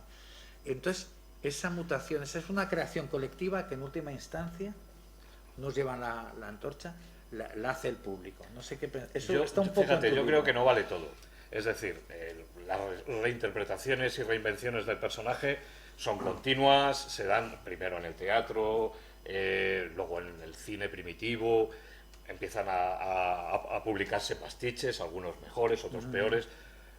Y el personaje efectivamente pues va evolucionando un poquito, se va reinventando, se va adaptando a los públicos, a los medios de cada época, pero en ocasiones funciona y en ocasiones no. Yo creo que el personaje es lo bastante fuerte, como decía Eduardo Torres Dulce, como para aguantar lo que sea, pero es cierto que no todo lo que nos presentan es bueno. ¿Vale? O sea, por ejemplo, ahora que estamos con, a fin de cuentas, Sherlock Holmes en el siglo XXI es como se llama este espacio, yo creo que casi todo el mundo le va a gustar o va a apreciar o va a respetar, por ejemplo, la serie Sherlock de la BBC de Gatiss y Moffat. ¿Por qué? Porque Gatiss y Moffat, de alguna manera, conocen al personaje, lo saben cuidar, lo cambian todo, pero está ahí. ¿Y por qué el público lo adopta? ¿Por qué adopta como un personaje Pues de preferente? alguna manera, Porque está el personaje. por muy cambiado que esté, es el auténtico personaje. Ahí está la esencia, lo han sabido representar y a la gente le ha llegado ¿Por qué se le reclutó en la igual de Segunda al Guerra fondo Mundial? que... En la Segunda Guerra Mundial se le reclutó Claro, para recaudar bonos. la primera película que hace la Universal, que al final le cambian el título, se iba a llamar originalmente Sherlock Holmes Salva Inglaterra. Claro, el impacto propagandístico de una figura como Sherlock Holmes, te puedes imaginar, en la época de más ¿Por qué necesidad. le escoge al público? ¿Por qué no a Tarzán, a Flash Gordon? ¿Por qué? Hombre, en primer lugar porque es típicamente inglés. El Lord Greystone también era inglés, pero estaba escrito por un autor americano. Porque es un detective, ¿dónde vas con Tarzán en taparrabos? Que, por cierto, también acabó luchando contra los También nazis acabó, en las novelas de Burroughs. pero no a nivel público general. No, le pasó un poco a Tarzán, le pasó un poco lo que comentabas tú de la visión que tiene mucha gente de ciertos personajes, que tiene que ver con lo que han visto en el cine y que luego no tiene nada que ver. Antes hablabas de Mowgli, que de alguna manera es el padre de Tarzán, ¿no? Pues la gente cuando le hablas de Tarzán piensa en Johnny Weissmuller, que sabe decir 4 cosas y no sabes que es un lord inglés, que el tío lo mismo te diseña un dirigible, que aprende a leer solo él y tal, ¿no? Bueno, pues es lo que pasa, ¿no? Con el cine. Pero de alguna manera, por mucho que hayan cambiado a Holmes en muchas de las películas que hemos visto, incluso de los pastiches que hemos podido leer, yo creo que el personaje es tan potente que por poco que acierte uno, el personaje sigue estando ahí y con la misma fuerza, ¿no? O sea, que se impone al público, en cierto Se impone, sentido. se impone. Que además, si os fijáis, es un personaje consciente de ser personaje. Eso solo le pasa al Quijote en la segunda parte. O a Tristan Shandy, quizá. Un personaje consciente y un personaje que acaba por abrazar, empezando por Conan Doyle, al que le toca. Acaba todo el mundo harto. Es un personaje que supera a sus portadores, ¿no? Tan enormes. Los actores que lo han interpretado, por lo general, acaban quemados. Sí. Por eso- El problema o la solución, el ejemplo está aquí de Javier y sobre todo de Sergio, es que tiene vida propia. Ahí. Por ahí entra ese quería bucle. acabar, Es un personaje que está vivo. Y un personaje que está vivo ni lo puedes encapsular, y si lo encapsulas te sale mal, Claro. ni lo puedes encarcelar, ni lo puedes matar, y sobre todo no lo puedes olvidar. Es decir, que Sherlock Holmes es real. Pero, De eso va todo esto. Pero quien Ahí es donde quería yo afirme que llegar. Sherlock Holmes no es real, hay que meterlo en un manicomio. Es decir, no estamos locos, sabemos lo que queremos. Venga, hacemos una ronda un poco de cuestionario Proust, que vayáis con las novelas y un poco los cuentos. Las novelas os Estudio en Escarlata, que hay a quien no le gusta la segunda parte. Yo parto de una base, me pasa como con John Ford. A mí me gusta todo. O sea, bueno, a mí también, o sea, de repente decís, ese cuento, antes ha dicho Sergio, me parece malo un caso de identidad. Digo, pues a mí me gusta, o sea, Solo por la escena de Hulk cogiendo el atizador diciendo que te pego y el otro corriendo. es decir, que mi grado de adicción es completo, o sea, soy un ser irredento totalmente, ¿sabes? O sea, Bueno, pero para la gente que de las, os digo las 4 novelas, si contáis algo de cada una, el por qué se deben leer. Estudio en Escarlata, ¿qué tiene? ¿Estudiar en Escarlata? Que te abre la puerta de la vida de Sherlock Sí, Holmes. es el encuentro entre los dos personajes. O sea, es que Es, yo creo que de las mejores introducciones a un personaje y a un universo que se han escrito jamás. El signo de los 4, El signo de los 4 para mí sería la mejor de las 4 novelas. ¿por? Porque me gusta mucho la introducción de ese mundo colonial que tenía Inglaterra, ¿no? Y con el contexto de la India, y luego creo que tiene una trama muy buena, esta secundaria con Jonathan Small y ese Tonga, ese salvaje de las islas Andaman, ¿no? Que iba con su cerbatana por Londres aterrorizando a todo el mundo. Y las persecuciones. El signo de los 4, El signo de los 4, entro con lo que dice Sergio, es casi una aventura pulp en el mejor de los sentidos. Es decir, es pura aventura, puro disfrute, con un ritmo endiablado, una resolución del caso estupenda y unos villanos, sobre todo un villano friki como es Tonga, que es maravilloso.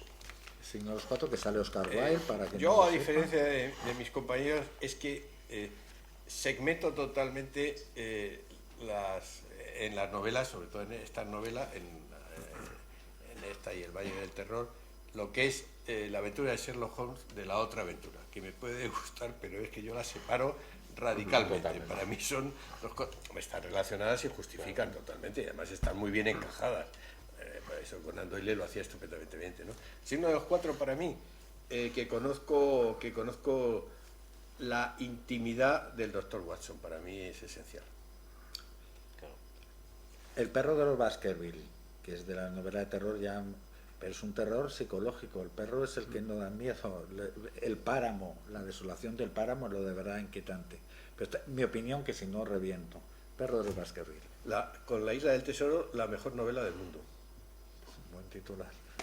El A perro mí- de los Baskerville. Una buena novela, pero una mala novela de Sherlock Holmes, porque prácticamente no aparece. Javier. A mí es mi preferida de las 4, es mi preferida, con diferencia.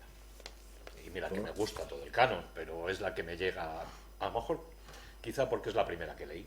Lo primero que leí fue La casa deshabitada. O sea, me enteré que Holmes había muerto, pero no había muerto antes de que muriera. Y Vaya lío. sí, pero bueno, ya me hice una idea. Y me leí El sabueso, pues lo primero. Entonces, es, digamos, de alguna manera, mi puerta de entrada al universo holmesiano no fue Estudio en Escarlata, sino que fue El sabueso. Me enamoró para siempre. Entonces, no puedo ser mínimamente objetivo al respecto. El Valle del Miedo, para que no puedo ser mínimamente objetivo. El Valle del Miedo. El Valle del Miedo.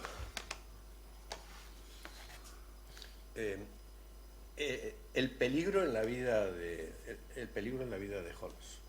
Yo creo, es decir, la aparición de esa némesis que es Moriarty, por decirlo de alguna forma, pero como alguien al que hay que temer, ¿no? A mí me parece que para mí El Valle del Terror es la sombra de Moriarty.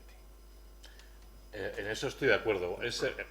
Claro, porque realmente solamente aparece como tal o vivo en 2 historias, y en la primera en la que aparece pues realmente no llegamos a ver hasta qué punto es una amenaza, hasta qué punto se cierne, tal como el propio Holmes le cuenta a Watson.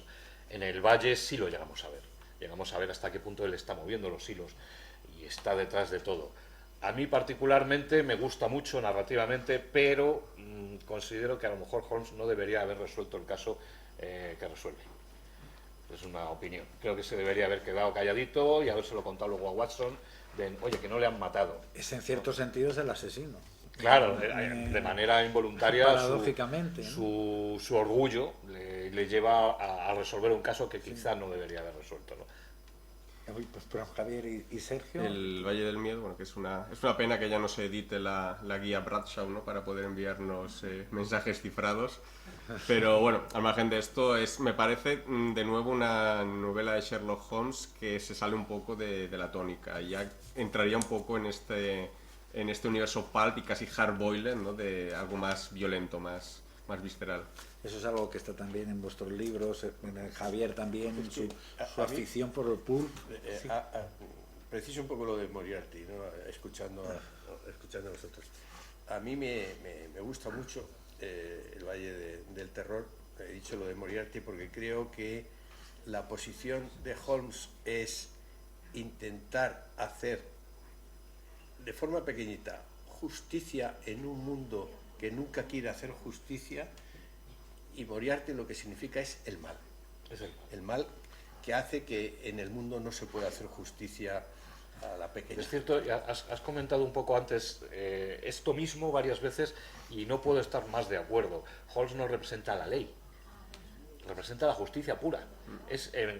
Al final es el agente ejecutor de la justicia. ¿Cuántas veces descubre al auténtico responsable de una fechoría para perdonarle o dejarle escapar?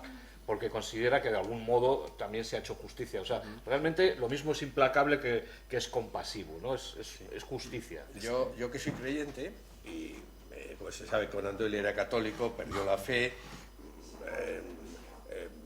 no se hizo ateo, pero agnóstico, luego estuvo con el espiritismo, buscando ahí alguna, sobre todo ante la pérdida de su hijo en la Primera Guerra Mundial, etcétera y tal, ¿no? Pero hay un momento, no recuerdo en qué aventura, seguro que vosotros me lo decís, que a mí me impresionó desde cuando lo leí de joven, y es verdad, la aparición de Dios o de la Iglesia, pues está siempre muy desvaído y esas cosas y tal, pero hay un momento determinado en que aparece un elemento muy relacionado con lo que acabo de decir anteriormente, que es la compasión.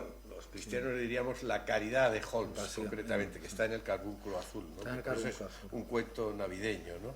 Y él dice, Watson, mire usted, yo a veces me digo a mí mismo, ahí va el señor Sherlock Holmes, pero solo por la gracia de Dios. Es decir, eso es lo que representa el hecho de que hace todo lo que puede, pero todo el mundo es capaz de estar a un lado o a otro lado de la calle del crimen, ahí va el señor Sherlock Holmes, pero solo por la gracia de Dios. Es que visto todo esto en contexto, el canon no sería un tablero donde se desarrolla la batalla del bien y el mal. El mal sería Moriarty, el bien sería la otra M, Mycroft. Sherlock Holmes sería el alfil, el... Yo creo y creo que a lo mejor Conan Doyle y muchos de los novelistas del siglo XIX, a lo mejor de todo el mundo, yo creo que ellos miran que el mundo es un caos, en el que se intentan poner reglas concretamente, y en el que hay alguna persona, en este caso Sherlock Holmes, que lo que intenta al resolver un caso es intentar que el mundo esté un poquito más ordenado, ayudar a que el mundo se ordene. Pero es que lo desordena todo el mundo, el gobierno, los poderosos, los hombres, las mujeres, las venganzas, etcétera, y tal y cual. Y por eso yo pienso que todo el universo de Sherlock Holmes es eso, un personaje que no es quijotesco, se le ha equivocado, yo creo que no tiene nada que ver con el Quijote, pero sí que de alguna forma piensa que con sus facultades puede ordenar un poco más el caos del mundo, ¿no? El aporte de su granito de arena. Holmes se enfrenta a un mundo que además yo creo que en el siglo XIX está todavía más claro, sociológicamente y antropológicamente, que es un caos. Bueno, ahora sigue siendo un caos. Pero sí, él, digamos, hace justicia, pero no de forma legal, creo yo, porque es lo que estábamos comentando. ¿Cuántas veces deja escapar al culpable? Porque dices que si lo envío a la cárcel va a ser muchísimo cuando no peor. Directamente delinque. Sí, es que él comete crímenes. Se tiene que meter a robar en casa del chantajista, lo hace, porque sabe que es lo correcto. Al final es de alguna manera una justicia platónica, ¿no? O sea, él va a la esencia, no va a la ley, va a la justicia. Y de hecho, yo lo cito en mi libro, creo que una de las peores cosas, no sé si sería legal o no, que hace en el canon, precisamente en el tema del chantajista, es que se promete matrimonio con la pobre criada, diciendo, sí, yo me casaré contigo, cuando en realidad lo que quiere es poder entrar en la casa. O sea, eso legal no sé si sería, pero ético, bueno, desde luego. Ahí ves el lado más pillo en el mismo cuento en el que deja que se haga la justicia no legal. deja que ajusticien, valga la redundancia, a Charles Augustus Milberg. Es el cuento perfecto para mostrar el caos que rige el mundo. Efectivamente. Y en ese sentido, y estoy en desacuerdo contigo, Luis, Mycroft no está exactamente del lado del bien. Obviamente Moriarty es el mal y Sherlock es el bien. Poquito a poquito él hace lo que puede, pone su granito de arena. Mycroft está en el equilibrio. Como hombre del gobierno, a veces tiene que hacer cosas malas. Sherlock no tiene esa dicotomía. Puede permitirse cosas que su hermano Mycroft no puede permitirse. De hecho, en el Carbunco dice: a mí no me pagan para arreglar los errores de la policía. O sea, él es un agente libre. Claro, esa libertad le permite efectivamente ser una fuerza al servicio del bien absoluto. Mycroft. Estoy totalmente de acuerdo. Pues yo creo que paramos la parada entre el bien y el mal, ¿no? Y si alguien quiere hacer algunas preguntas, que no sé cómo vamos del tiempo, y luego los... ¿No? ¿Sí? ¿Alguna pregunta?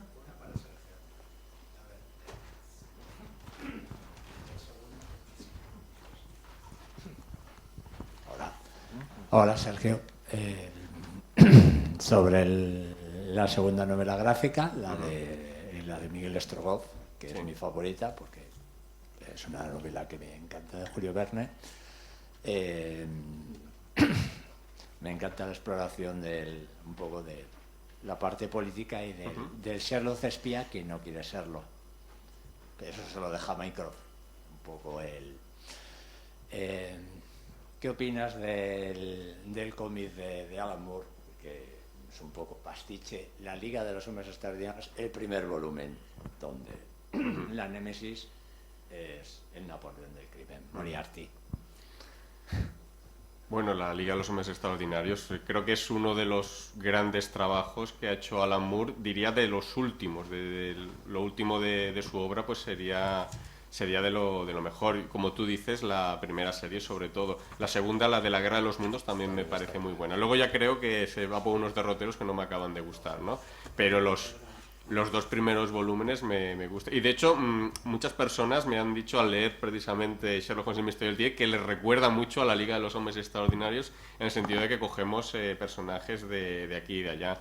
Me gusta bastante. Me gusta la introducción de Moriarty, ¿no? Que es el momento en que dice James, llámame James, ¿no? Que es cuando se desvela quién es el personaje, las referencias que se hacen a Verne, bueno, todo lo que son los personajes de la Liga, incluso el pequeño homenaje que se hace a Holmes con Reichenbach, con el enfrentamiento. Me parece una obra, aprovechando el título, me parece extraordinaria y de hecho estuvo un poco en la base del proyecto, así que bueno, en resumen, un gran trabajo de Alan Moore, sin duda. Muchas gracias. ¿Alguien más?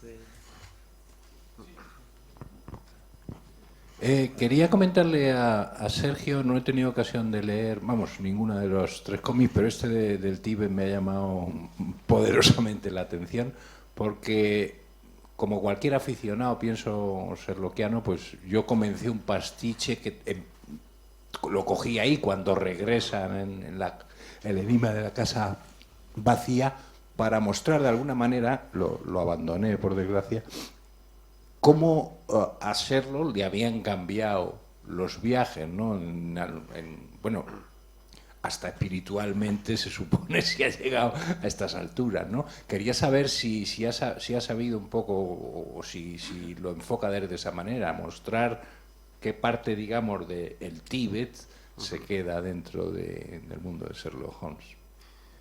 Sí, efectivamente. Holmes, que no dejaba nada a medias, pues lógicamente si está en el Tíbet intenta empaparse un poco de lo que es la cultura, de lo que es incluso el misticismo. Yo lo planteo de la siguiente forma, sin hacer mucho spoiler. Él intenta meterse en el tema de la meditación, pero siempre desde su punto de vista. Es decir, a mí que me interesa la meditación, por ejemplo, ampliar mi palacio mental. Entonces yo quiero conocer las técnicas de meditación del Tíbet para poder ampliar mi mente, ¿no? Que esto incluso le causa un conflicto con los propios monjes tibetanos, que bueno, sabemos que la meditación es un fin en sí misma y no debe tener una utilidad práctica. A partir de aquí, pues, repito, sin hacer spoiler, él tiene una serie de conversaciones con el Dalai Lama, llegarán a hacer una cierta asociación y, bueno, si la pregunta es si Holmes realmente está cambiado después de el paso por el Tíbet, yo creo que sí, y aquí intentamos plasmarlo, sin duda. Hay otro personaje al que le cambia también esa zona del mundo, que es Tintín. Hay en el libro de Sergio un homenaje, le Sí. cambia completamente, sí. ¿Y alguna...? Ahí al fondo. Sí.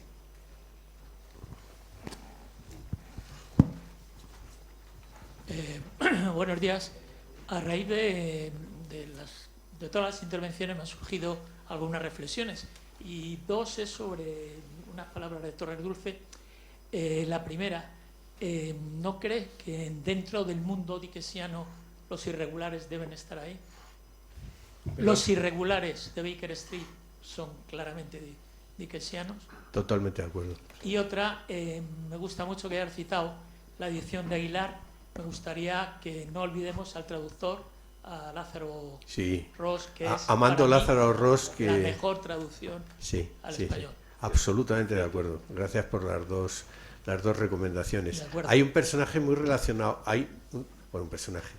Es que yo ya no distingo entre personajes y seres reales. Estoy un poco Igualmente. confuso, ¿no? Pero que interpretó además al Botones de Baker Street, que es Chaplin. Que es un personaje dickensiano, su vida es dickensiana. Charlotte y todos sus personajes son dickensianos. La Quimera del Oro lo es totalmente, incluso Candilejas casi ya al final, ¿no? Y además, por eso quería unir entre los irregulares, Chaplin. Hay alguna novela además que Sí, nos la relata- Rafael Marín, una novela maravillosa. Y de Exactamente, hecho, Chaplin pero es verdad, hizo esa observación es verdad y está ahí. Probablemente ahora mismo los exquisitos dirían que la traducción de Lázaro Ross, hombre, que se puede hacer una mejor Para la traducción, lo que sea, etcétera, y tal y cual. Pero si se me permite la expresión que es encomiástica, es una traducción entrañable, que para quien se aproxima a Sherlock Holmes probablemente no sea la quinta esencia de la traducción, que además parece fácil traducir, lo digo porque hemos tenido bastantes problemas con respecto a esta traducción al respecto, ¿no? Y le hemos dado muchas vueltas, ¿no? Pero la de Amando Lázaro Ross, de todos los volúmenes que hay ahí, porque he citado los dos de Sherlock Holmes, pero luego hay otros dos volúmenes más, dos o tres más. En total son 5 los volúmenes, con cuentos, las novelas históricas y las del profesor Challenger. No está todo, pero está ahí. Pero sí, celebro que lo haya dicho usted porque con Luis Alberto de Cuenca lo hablo con bastante frecuencia. Hay otro traductor, Molina Foix, que Sí. también merece la pena ser citado. Sí. Como madrileño, y sé que hablar de Holmes en Madrid, voy a traerlo por los pelos. No sabemos dónde está el Escorial, el monasterio sí, el Escorial no, creemos que está por el hotel. Sí, el hotel creemos que está por la Puerta del Sol, pero no seguro. Pero aprovechando este ambiente, sí que hay 2 Bernet en la Concepción Thyssen-Bornemisza, en la permanente. Mira. Y hablando, sí, en la primera planta hay 2, evidentemente 2 marinas. Y hay ahora una exposición, creo que todavía es permanente, con perdón de Oscar Wilde, y ahí pueden ver un Vermeer, no es de los mejores, pero es el único Vermeer que actualmente está en el ¿De Wilde o Proust? De Proust. Proust. La exposición de Proust es maravillosa y el catálogo lo recomiendo a todo el mundo. Sí. Y el postcat con los discos. Sí, señor. Perfecto. Pues creo que está todavía. Y ahí pueden ver un Vermeer que es difícil de ver en España. Me parece una exposición muy holmesiana, también. Por cierto, quien esté interesado en Amando Lázaro Ross es la anécdota número 98 del libro. Sergio lo tiene numerado. Pues, ¿alguien más? No digo alguna pregunta más. Y no, yo ya por mi parte, Borges tenía razón, pensar en Sherlock Holmes de tarde en tarde es una buena costumbre. Y bueno, yo siento que nos hemos quedado solo por encima, que podríamos haber seguido aquí toda la tarde, pero habrá que ir cerrando y Ciar y Manuel, como autoridades que son.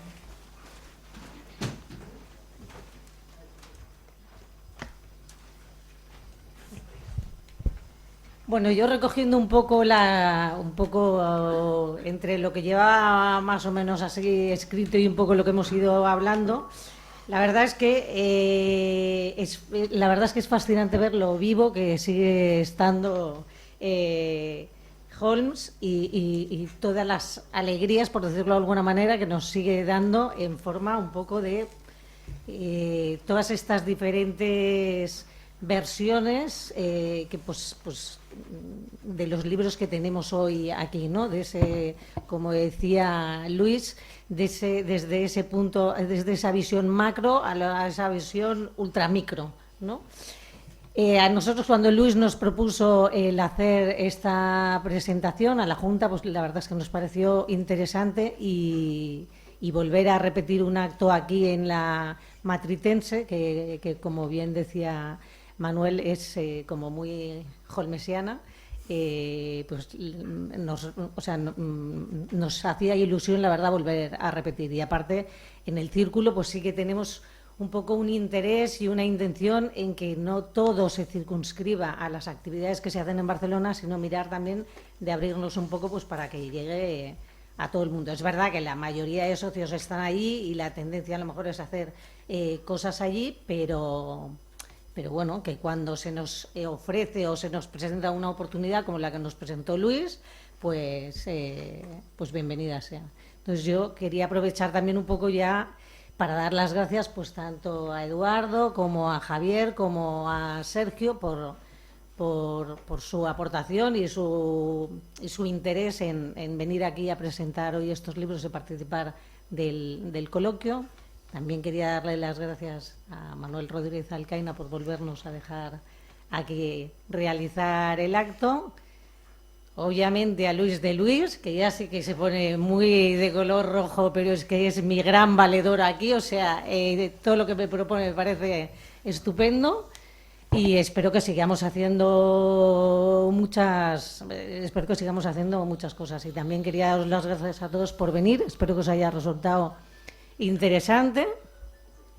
Y poco más. Yo quería aprovechar también este acto porque hay 3 socios que llevan 25 años o más con nosotros en la asociación y se les hace un especial reconocimiento entregando una medalla. Entonces, a pesar, bueno, las otras se han ido entregando porque la mayoría de los socios que ya la tienen eran de Barcelona, pero bueno, aprovechando el acto, pues era un poco también la oportunidad porque 25 años dentro de una asociación son muchos y es una manera también pues de reconocer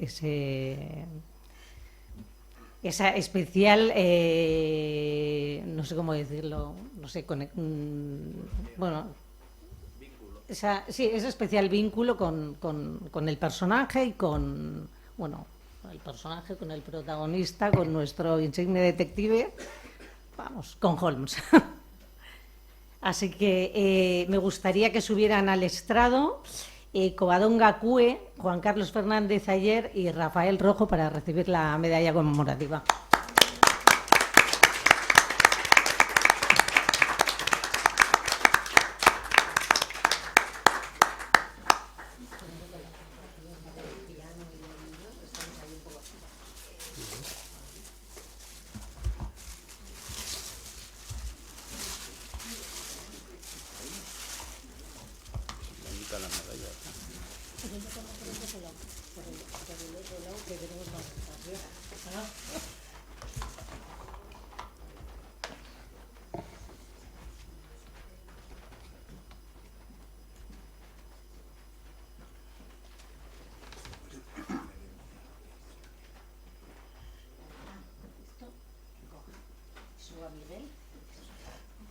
Sí, hombre, sí, Miguel, va, Miguel. Miguel es nuestro anterior presidente y es el diseñador de la medalla.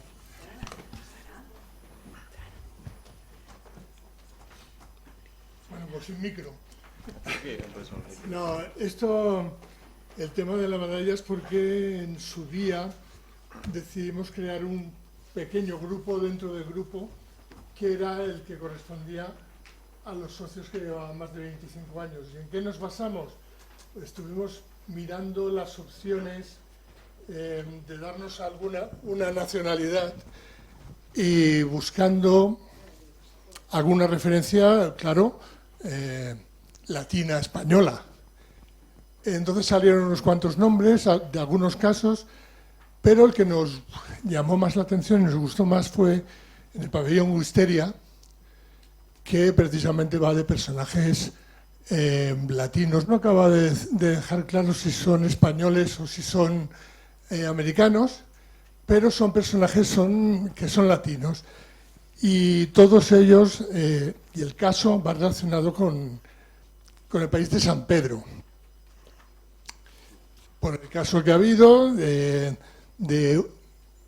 una dictadura que ha usurpado la presidencia digamos, a los buenos. Todo lo monta el Tigre de San Pedro, que es el malo, y entonces decidimos darnos esa nacionalidad, digamos, que es la de ser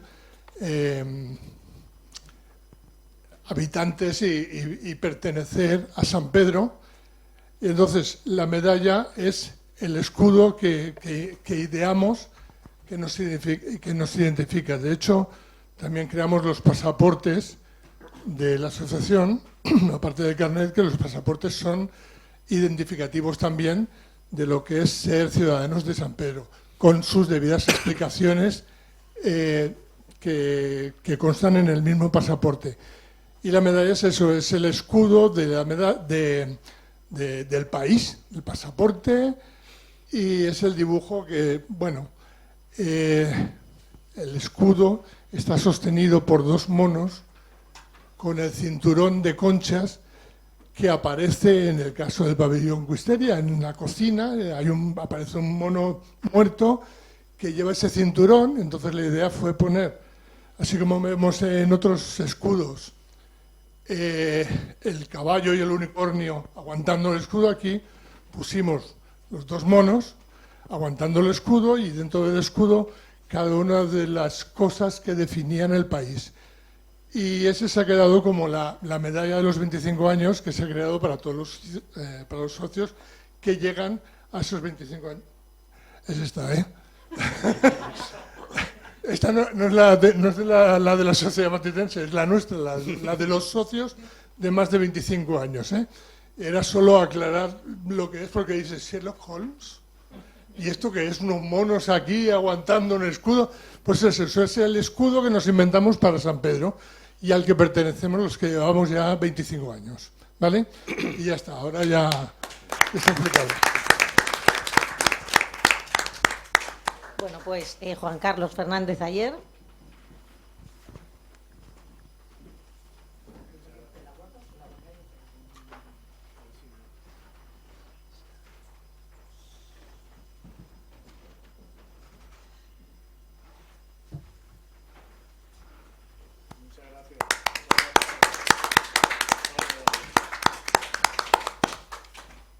Rafael Rojo.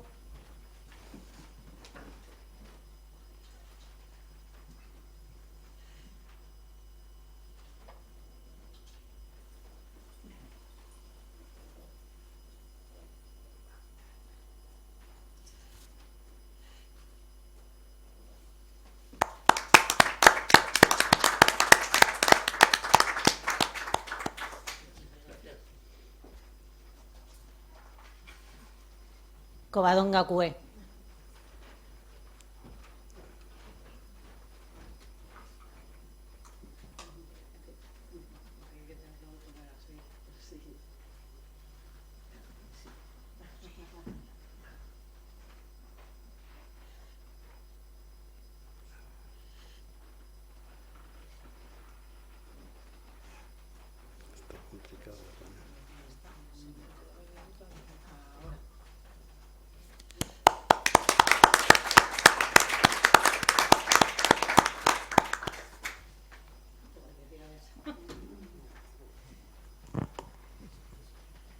Y nada, bueno, le paso el micrófono a Manuel Rodríguez Alcaina.